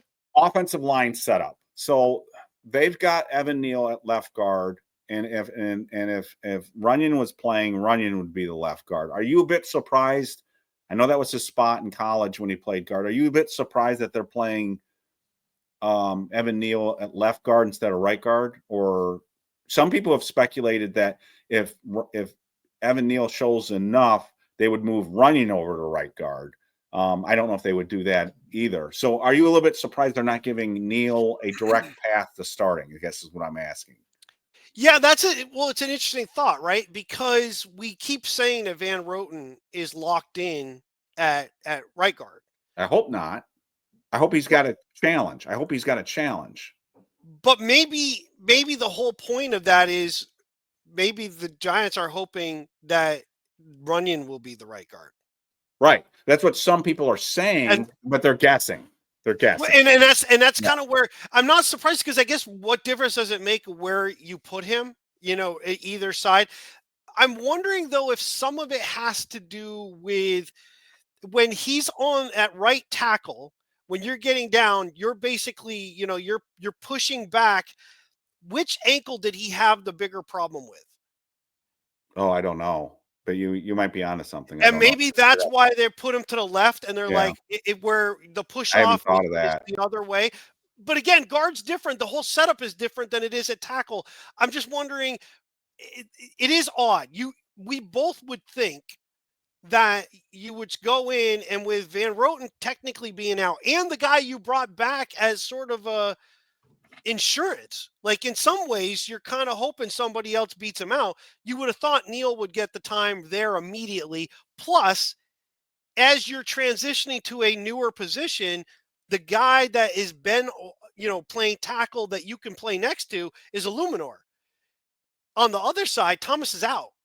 So now you basically put Neal learning a new spot with a new guy on the team, learning the whole thing for the Giants at left tackle. It is weird, but he had worked with, I know it was flipping positions, but he'd actually worked with Illuminor before. So again, exactly. They had a little bit of, but what the other question to you, John, is are we not paying enough attention that maybe they like Kubas so much that they say Kubas has a better shot of unseating Van Roten? Again, that's just speculation on my part, because he's getting a lot of snaps with the first team. It's a good thing. Good question, because I'll say he made the team as an undrafted free agent. Right. He got into games. So I don't care if he looked overwhelmed last year at some points. The one thing he didn't look like is he didn't lack from physicality. He didn't lack from nasty attitude. I just think he just had to develop a little bit. He get back in the strength room a little to get to, his level of competition was not the same. I like him.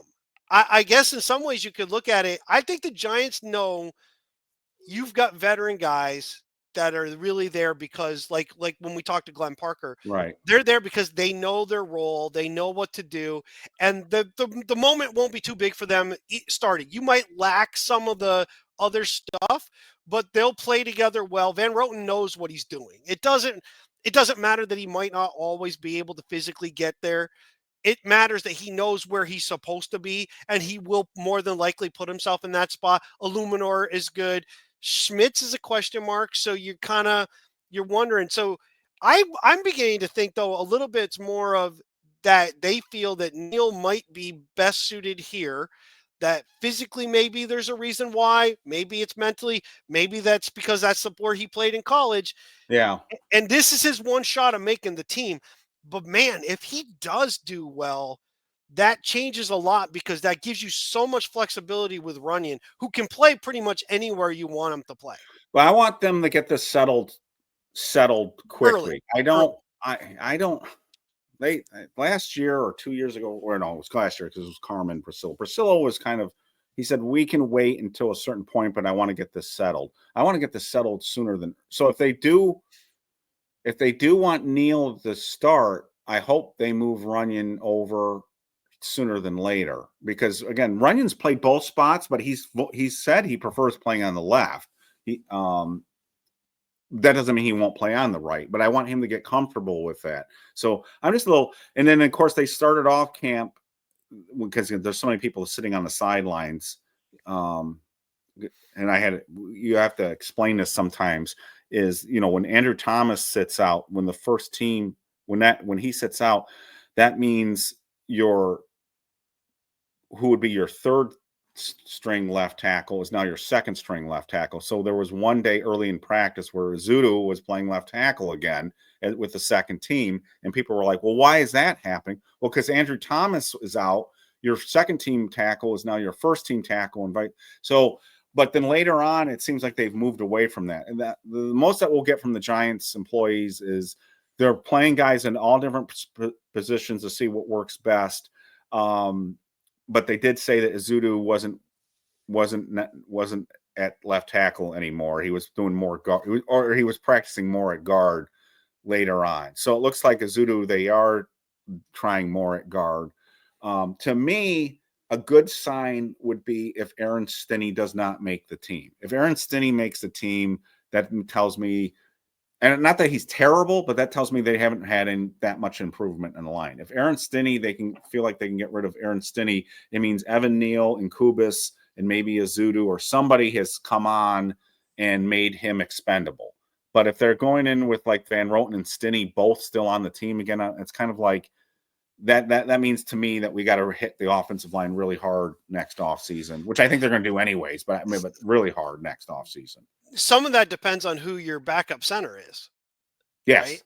Because if Stinny's the backup center, then he's got multiple roles and you're good. Well, you want Van Roten. You've talked about Van Roten being your backup. I think they want Van Roten on the team. I think Van Roten. I would do Van Roten is going to be your backup. At work, for him, at worst, I want Van Roten to be the backup. I don't want Van Roten starting. In my world, Van Roten to me is your veteran center guard backup. That's what I want. If Van Roten's starting, I think you can survive with him. I think you can be okay, but I don't think that's ideal. I would like Evan Neal to take one of the guard spots.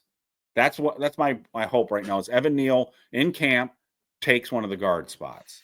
Now, what do you think? Josh Ezeudu's gotten a little bit of time. They threw him out of tackle, but he then later got reps at guard, which is really his only, I think, his real shot. Probably his only shot. Yeah. Guard.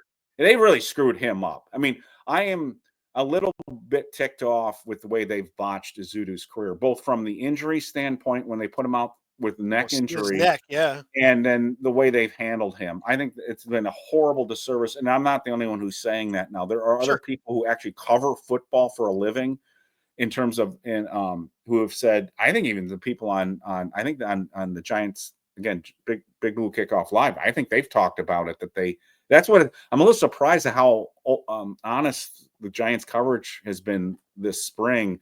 They have criticized some of the moves the Giants have made not directly, but indirectly, like saying, why did we play Ezeudu at left tackle? I mean, they've said that. The employees have said that. So I don't think there's any Giants fan out there who thinks that Giants have done any favors to Josh Ezeudu. I think they've really botched. And then if he washes out in the NFL, I think part of it has to do with the way the Giants have handled him, which is too bad because I think he had a chance to be at least a decent player. We'll see. It's not over for him. He still can make it. I don't like the fact that the way they handled his career to this point. So I would think that's going to be the offensive line piece is going to be an interesting watch and an interesting, I want to say battle to a degree, but certainly how it plays out. Injuries have always, over the last X number of years, affected the Giants' development of that line. Even last year, it took a little bit for them to gel. They weren't horrible, but those guys didn't play together pretty much at all in the preseason. So you were finally and so it took them some time, and then injuries ended up knocking that backwards. So if they can get through camp healthy with 5 playing together, and if one of those 5 happens to be Neal moves right in at guard, and all of a sudden you're like, wow, we got a road grader, that's great. Or if they just settle down, that whoever is the right guard settles everything down, Runyon comes back healthy. That's a big if still. We don't know. He was, he's injured. We haven't seen it. And Schmitz has to play better. and then you got Illuminor. But if that team comes out healthy offensive line wise, the rest of the makeup of it will be really interesting. I still don't think that we can say for sure that they're set with who they have. Like we could scour No, the no, wire, it's the back end could get a guy added after the fact, but I think it's the most unsettled part of the team still. I don't think there's any question about that. I was thinking about it in these terms. It looks like again they're moving people around, but every time I see pictures of or they don't put out a lot, and I find this very interesting too. They don't show a lot of photography of the offensive line lining up. You'll see it every now and then, but I think that's intentional too. But sure. every time I see it and hear it, Marcus Bowe is at right tackle, but they've talked about that he's kind of lined up, which I assume is guard. Milton on the site keeps asking if he's at center. I don't think they're doing that to him yet. You don't want to flood a rookie with 3 different positions. I hope they're not doing that. You'd Right. want You would either do that or you would wait. Yes, yeah. I agree. So the way I'm looking at this is it dawned on me that the tackle, provided Andrew Thomas is healthy, I think the tackles are set. I think it's Andrew Thomas and Illuminor starting, and I think they're going to carry Hudson as your left tackle, swing tackle, and Bowe. So those are your kind of your 4 guys. But I think it's the interior that's still up in the air right now. Who are your Runyon's going to be one of the guards, but who's going to be the other starting guard? Is it going to be Van Roten? Is it going to be Neal? Is it going to be Kubis? And I wouldn't discount Kubis. Does Illuminor? I mean, not Illuminor. Does Izudu somehow become a factor in there? Is Stinne on his way? Yeah, Is he still in there? And who am I forgetting here? I'm forgetting somebody. No, I think that's it. I think that's it. But then there's also the possibility that the Giants play Bowe at guard and Forsythe makes the team as a tackle. Yes, So, but I don't know why. I have nothing to base. He doesn't have position. I don't think Forsythe is making the team. That I don't. He's strictly a tackle. And they had him at left tackle too. And one of the setups. So I was glad to see this because it meant Izudu wasn't at left tackle. So later in one of the later OTAs where Izudu was playing left tackle, one of the reporters said it was Forsythe who was playing left tackle, and he can play right. He's probably better at right tackle. So I wouldn't completely discount him, but I think he's one of those guys that he's more insurance. So we'll see. But right now, if everyone stays healthy, if Andrew Thomas starts and is fine, and Illuminor starts and fine, they're your tackles. Bowe's your developmental guy that probably is pushing for playing time next year, and then Hudson's your swing guy. Schmitz, they still have faith in him. What do you do with Schlotman? Is he still there, or is it does Van Roten become your now backup center? I think it's Van. And then the big question to me, so you got Runyon. The big question is Evan Neal and Kubis. So can they start? Can they push can they go up against the Philadelphia Eagles and handle and the Washington Commanders? Can they play starting caliber offensive line play in this league? That to me, that's the big question, and we don't know that. I don't like being this unsettled on the offensive line, but that's where we are right now. I mean, it is what it is, right? Yeah. Partly because injury. Mm-hmm. It wouldn't be as unsettled right now if Runyon had come out of the season healthy and he's already a guard. So now we're just talking about backups. Right. And if we already knew, then you could just focus on right guard. Who's going to be our right guard? Right. And maybe the Giants would have gone out and picked up a guy. Instead, you're like, we gotta kind of do some other stuff here. We got to get some more tackles. Thomas is hurt, so we don't really know. So we haven't seen him play. If we knew Thomas was healthy, and you were set there, the Running was healthy, we're set there. Then it's like, who's my backup center who might push Smits? Who's my right guard if it's not going to be Van Roten, but Roten's here, worst case. And then I already know Illuminor. Then you feel a little bit better. But the questions are with our star offensive lineman coming off injury. So that makes it a little bit more nerve-wracking. But I feel better about the offensive line this year than I did last year. And last year, over the year before that, once Thomas got hurt, the whole season was gone. So I just feel like it is important to nail down 2 things. One, what is Evan Neal if he's anything? If he's not a guard, he's not on this team. Like if he can't win a And guard, if he can't play guard, he's worthless. if you don't think he could start, and I don't mean he has to start, it just means you believe if I have to, he can start. If you don't believe that, if you're like, yeah, in an emergency we can play him, then he's done. He's gone. There's no point. Yeah, I don't just want a guy to start. I want somebody to go out there and be good. I want him to be a good left guard on this team. So Well, that's if he's starting. capable of doing it. I'm just talking about making the team. Like this guy's to the point where he's got to be. You've got to feel good that he could play, not necessarily be great at it, but could play to even be a backup. But his cost is prohibitive if he's a borderline backup player.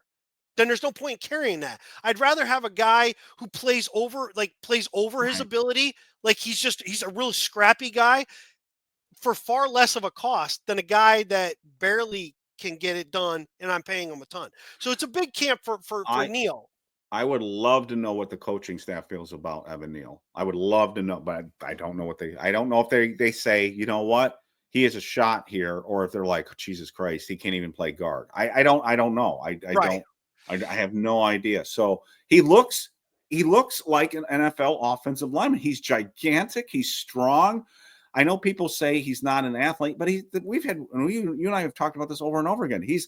We've had far less athletic offensive linemen in our history that ended up being great on this team. So you don't have to be a super athlete to be a good offensive lineman. I don't get it. Part of it's he can't stay healthy. So there is one other tiny factor, and maybe not so tiny, but tiny for the purpose of our discussion.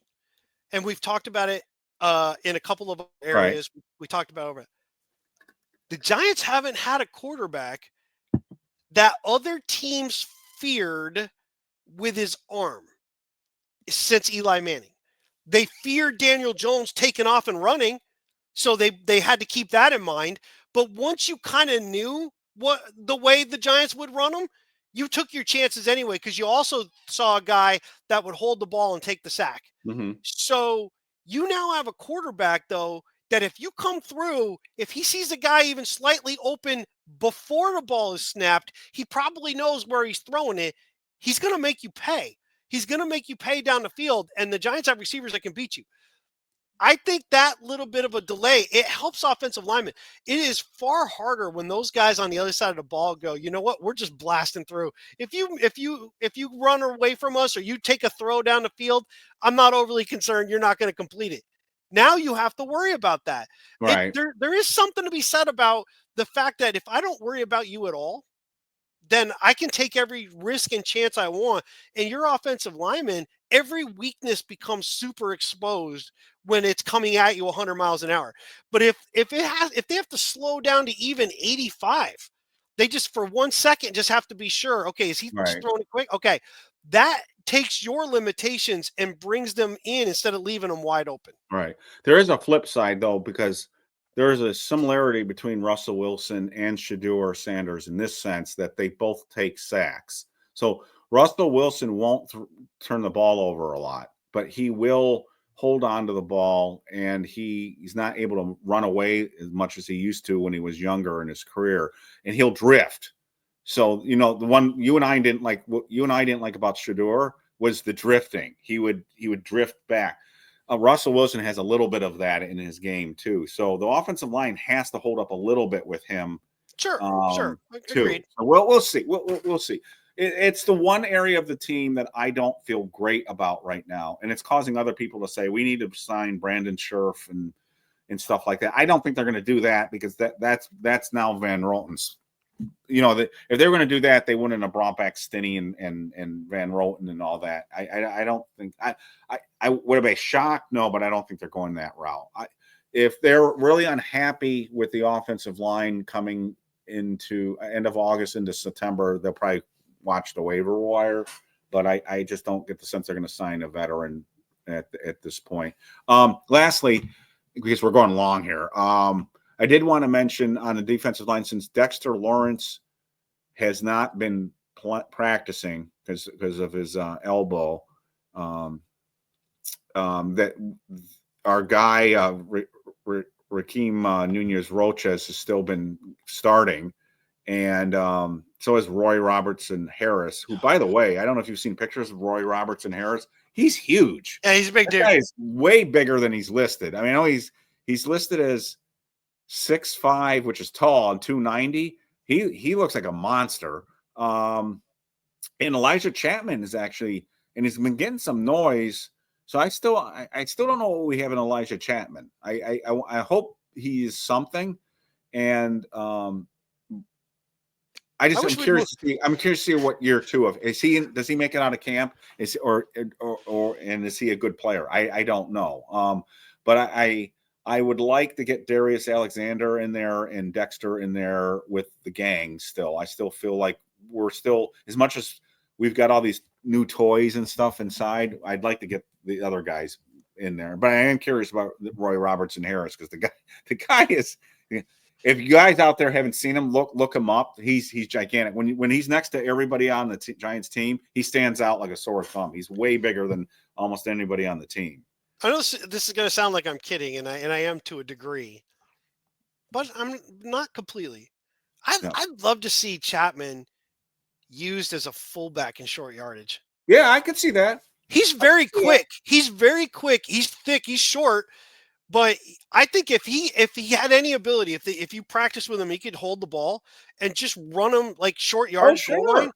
I mean, look at the career that Patrick Ricard has gotten with Baltimore. He's a huge dude, but he has far less athletic ability than Chapman does. Well, there was that college player in Ole Miss too this past year too. I can't think of his name, but he was with a P, I think. But North Carolina, Willie Lampkin. No, they might him too, but there was another guy. He's like 5'11", but another guy.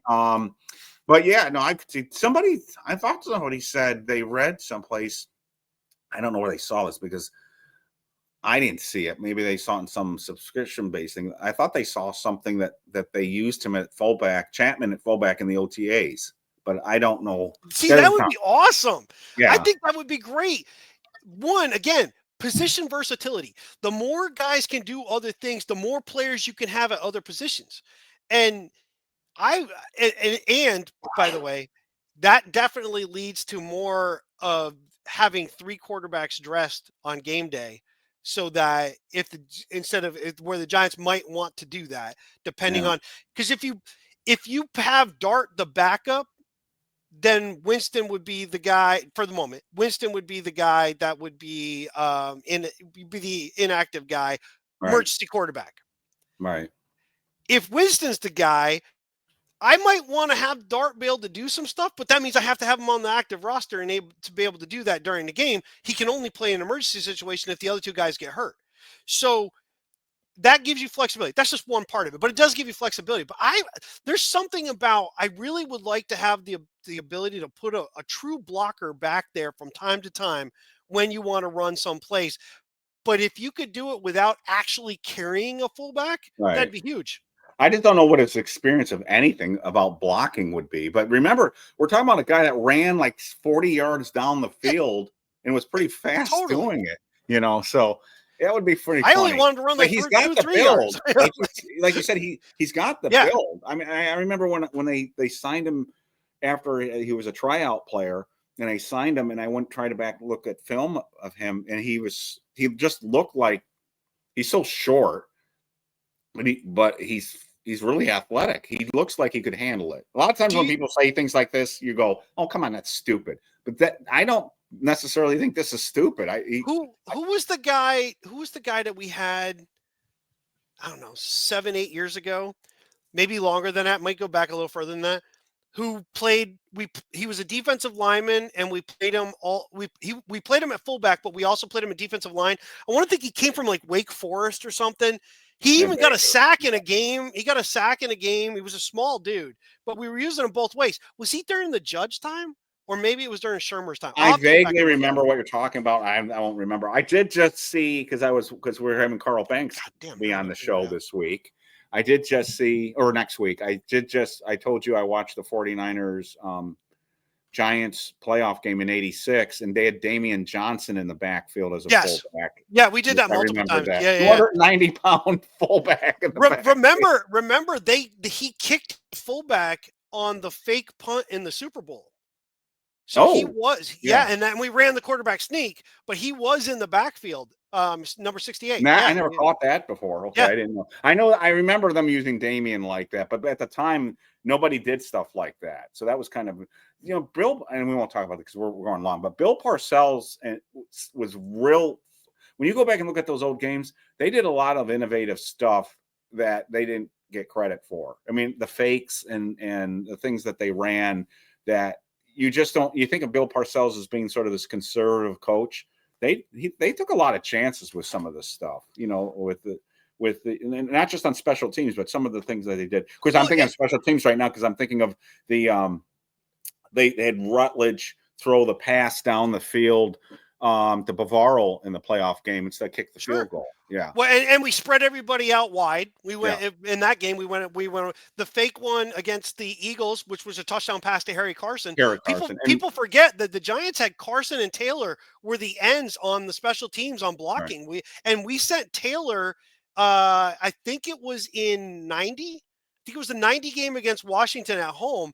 They sent Taylor on a fake like that where he basically ran down. He was interfered with down in the end zone, by the way. It was a pass. He should have called interference. The Giants did a lot of stuff back in the day. They moved guys who were defensive linemen, Casey Merrill, Phil Tabor. They moved those guys out, and they were rushing them as stand-up backers from time to time. Yeah, they did. There was a lot of different things they did. There was in a lot of ways, they were very innovative, the Giants were back then. And you don't think of them that. Anyway, we could go off on a different tangent. So we're coming up on 2 hours, so we should probably wrap this up. Any other thoughts that you wanted to bring up on OTAs? Well, I was just going to ask you, like, for overall from OTAs as we go into the mandatories and then from the OTAs into camp, besides some of the very specific things that we've talked about, is there any 1, 2, 3 guys that you're just interested in seeing? They would be a good story. I would like to see them make the team, whoever it might be. It doesn't really matter. Just maybe 3 guys that you're just saying guys that going into camp, or so in terms of coming out of the OTAs, just what we've seen and who you're kind of like, you know what, I would like to see that. I'm kind of curious of where that guy might go. Oh, okay, yeah. Well, the obvious one, and I'm not going to count this as one, is Neal. It would be really cool. I mean, if Neal could work out as a left guard or a right guard on this team and really be a decent player or a good player, that would be gigantic to this team. Based on the OTAs, I'm going to go with guys that surprised me already in terms of, or surprised me, period, is I'm still caught. I'm back by Paul Dottino's comment about we're not supposed to talk about Jordan Bly. I want to say Jordan Bly. So Jordan Bly is a slot receiver. That kind of caught my attention. Dalen Cambre, again, that was just a flash in the pan this week. I don't know. But all the UDFA kind of wide receivers, I'd put Bo Collins, Juice Wells, Daquan Felton. They're all not going to make it, but I could see 2 of them making the practice squad and or 53 roster. So I'm really curious about that. Well, I'm thinking of anyone else. What would you say on that? Yeah, I mean, for me, I mean, I'm really focused on a couple of players. I want to see the tight ends, and the tight end. We didn't talk about the tight ends. Yeah, because we did the tight end preview, so we didn't really address it here. Theo Johnson's having a hell of a camp. Theo Johnson might be better than we realize. So, anyways, sorry. No. Yes, and I think, and that will be huge. That's a huge help to a lot of other areas. Fedoni, I'm curious. I'm really just Bellinger's a guy. He's been there, but like, what's going on? And this will be an interesting year to figure that out. I'm wide receiver. I want to see who's going to be that later guy. That's if Smith Marset is playing at wide receiver, all of a sudden that opens the door elsewhere because again, we carried a Bryce Ford Wheaton and he was strictly there for special teams. He was not going to see the field in the offense. Right. They didn't use him offensively. If you got a guy that can do both, that opens the door for somebody else elsewhere. And then it's really for me, it's looking at the linebacker. I guess you could do edge line mixed together, but who's going to be that linebacker group? Because does Abdul Carter end up playing inside a lot? Because there's no way he's not going to be on the field for the bulk of the game.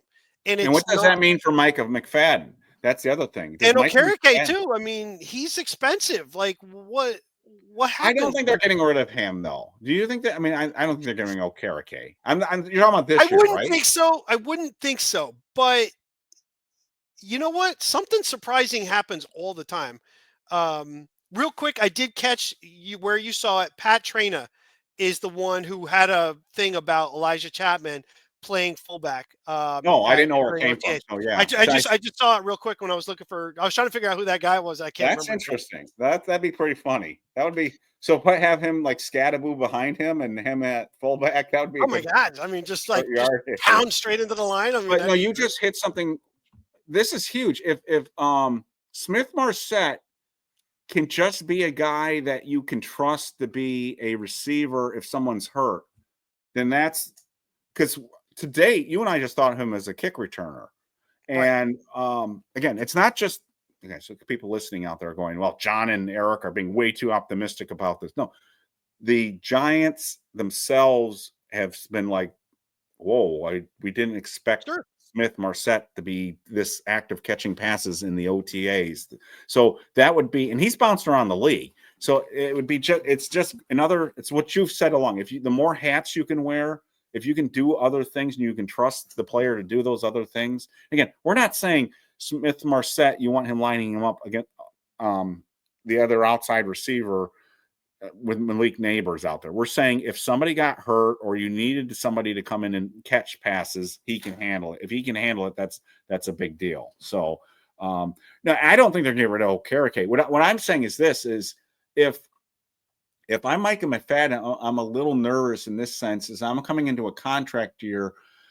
I can argue that I've been one of the best players on this team the last couple of years, even though he still had some issues with missing tackles, but he's last year he was pretty darn good. But if Abdul Carter, you're not taking Abdul Carter off the field and he's your off ball linebacker who moves around chess piece, somebody's got to come off the field. And I think Micah McFadden's at risk there. That's me. You think Okereke could possibly I'm just saying that sometimes surprises happen. He didn't have a great year. He had a back injury, I believe it was back. Yeah. That doesn't mean though that the Giants are thrilled. Like it might have been perfect when it was Wink's defense. Maybe it's not so. We don't know. Like something always happens that surprises you and you go, I didn't expect that guy to be gone. But for now, I think Right. you're probably more likely to be right. But Yeah. the other thing that we just talked about a minute ago, the more hats you wear, like you just said. So Smith Right. Smart again, and I'm not saying by the way he is. I'm saying if based on the reports, if he can prove to be a David Tyree, I could play him in a game at wide Right. receiver. I don't need that one other wide receiver spot that's my special teams guy only. Right, He's doing both. exactly. And so it saves you a roster spot because before Smith Marset was only a kick returner, and that's all Right. he was. But if he can be more than that, then you're like you just say, like you said, you just saved a roster spot. And so if my huge question, we just talked about it, is who on my offensive line, geez, do I do this? Maybe I do carry one more offensive lineman because it's a little Yeah. unsettled. And now that guy like a Stinne or a Schlotman, suddenly there's a door open for them to be there because they have positional flexibility. They could play guard, they could play center. That helps you out. And so you might carry a few more. Or Right. or you carry two kickers, just Yeah. because you never know what's going to happen there. No, but I mean, in all seriousness, that's there. And that actually is the other thing is I want to see what happens with the Giants at kicker. Gano is expensive. And I think if the Giants decide we can get by, this is the first year, quite frankly, that it actually makes sense that Gano would be your kicker because in theory, you've got a much better quarterback. You Right. have weapons. Your defense is improved. You should get more chances to score. You might be in tight games, and a kicker would be the difference. Where before, you're like, we're paying a guy a ton of money, and we're hoping to win 5 or 6 games, maybe. But Right. he's expensive. Well, and the other thing too is that the last media practice, he wasn't practicing. So why was Gano out of practice the other day? Because they had the Irish kicker kicking. So Was it a rest day for your? I mean, you're just kicking.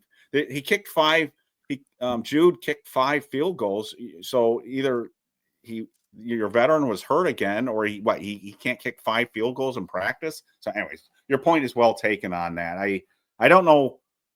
They either really trust Gano and they're going to keep him, and for better or worse, or this whole way they're handling this is a little odd to me. There's no serious competition, I don't think, unless you think Jude is got it. Though they did say Jude kicked a 58-yard field goal in practice. So yeah, there's that practice. All right, last thing on the thing before one comment is no, we had no injuries that we know of. So thank goodness. People say, well, you're not going to get injuries in OTAs. Like hell, you've seen people rupture other teams have had tendons, and it's already happened. So they finished OTAs. They just got to get through next week, and then just pray no one does anything stupid over the summer before training camp. And so we'll go into training camp hopefully very, very healthy. And I just wanted to say, since I'm wearing this because my son is airborne. So today's the 250th anniversary of Army. I'm wearing my proud Army shirt. So, my son's in the 82nd Airborne, and I just wanted to say, go Army and happy birthday, 250th birthday today. So, nice. Well, congrats on that. And my son they just left. I think they left about 3 or 4 days ago. He's on the George Washington. Still in the Pacific. He's out in Japan, so I don't know where I know I've heard that they're heading maybe to I think Thailand's a stop. I know they're going to be doing some stuff in South Korea. I can't remember the other spot he said they were going to be, and of course they've been told, things could change. As we all know. A lot of things going on right now. But that's where they are right now. But anyway, so that being said, we'll wrap this one up. We've got Carl Banks next week. It was going to be Tuesday. It is Wednesday. We are not going to do it live. We will record it and then I'll post it later. It gives us a little more flexibility. And then we we might do another one on Monday. I'll let you know. We got to break down some other positions, but we got a lot of stuff going on, and we're plugging on. So like, subscribe, all that good stuff. Appreciate it. Any comments, we try to respond to them. Let's go Big Blue, and we'll catch you again real soon.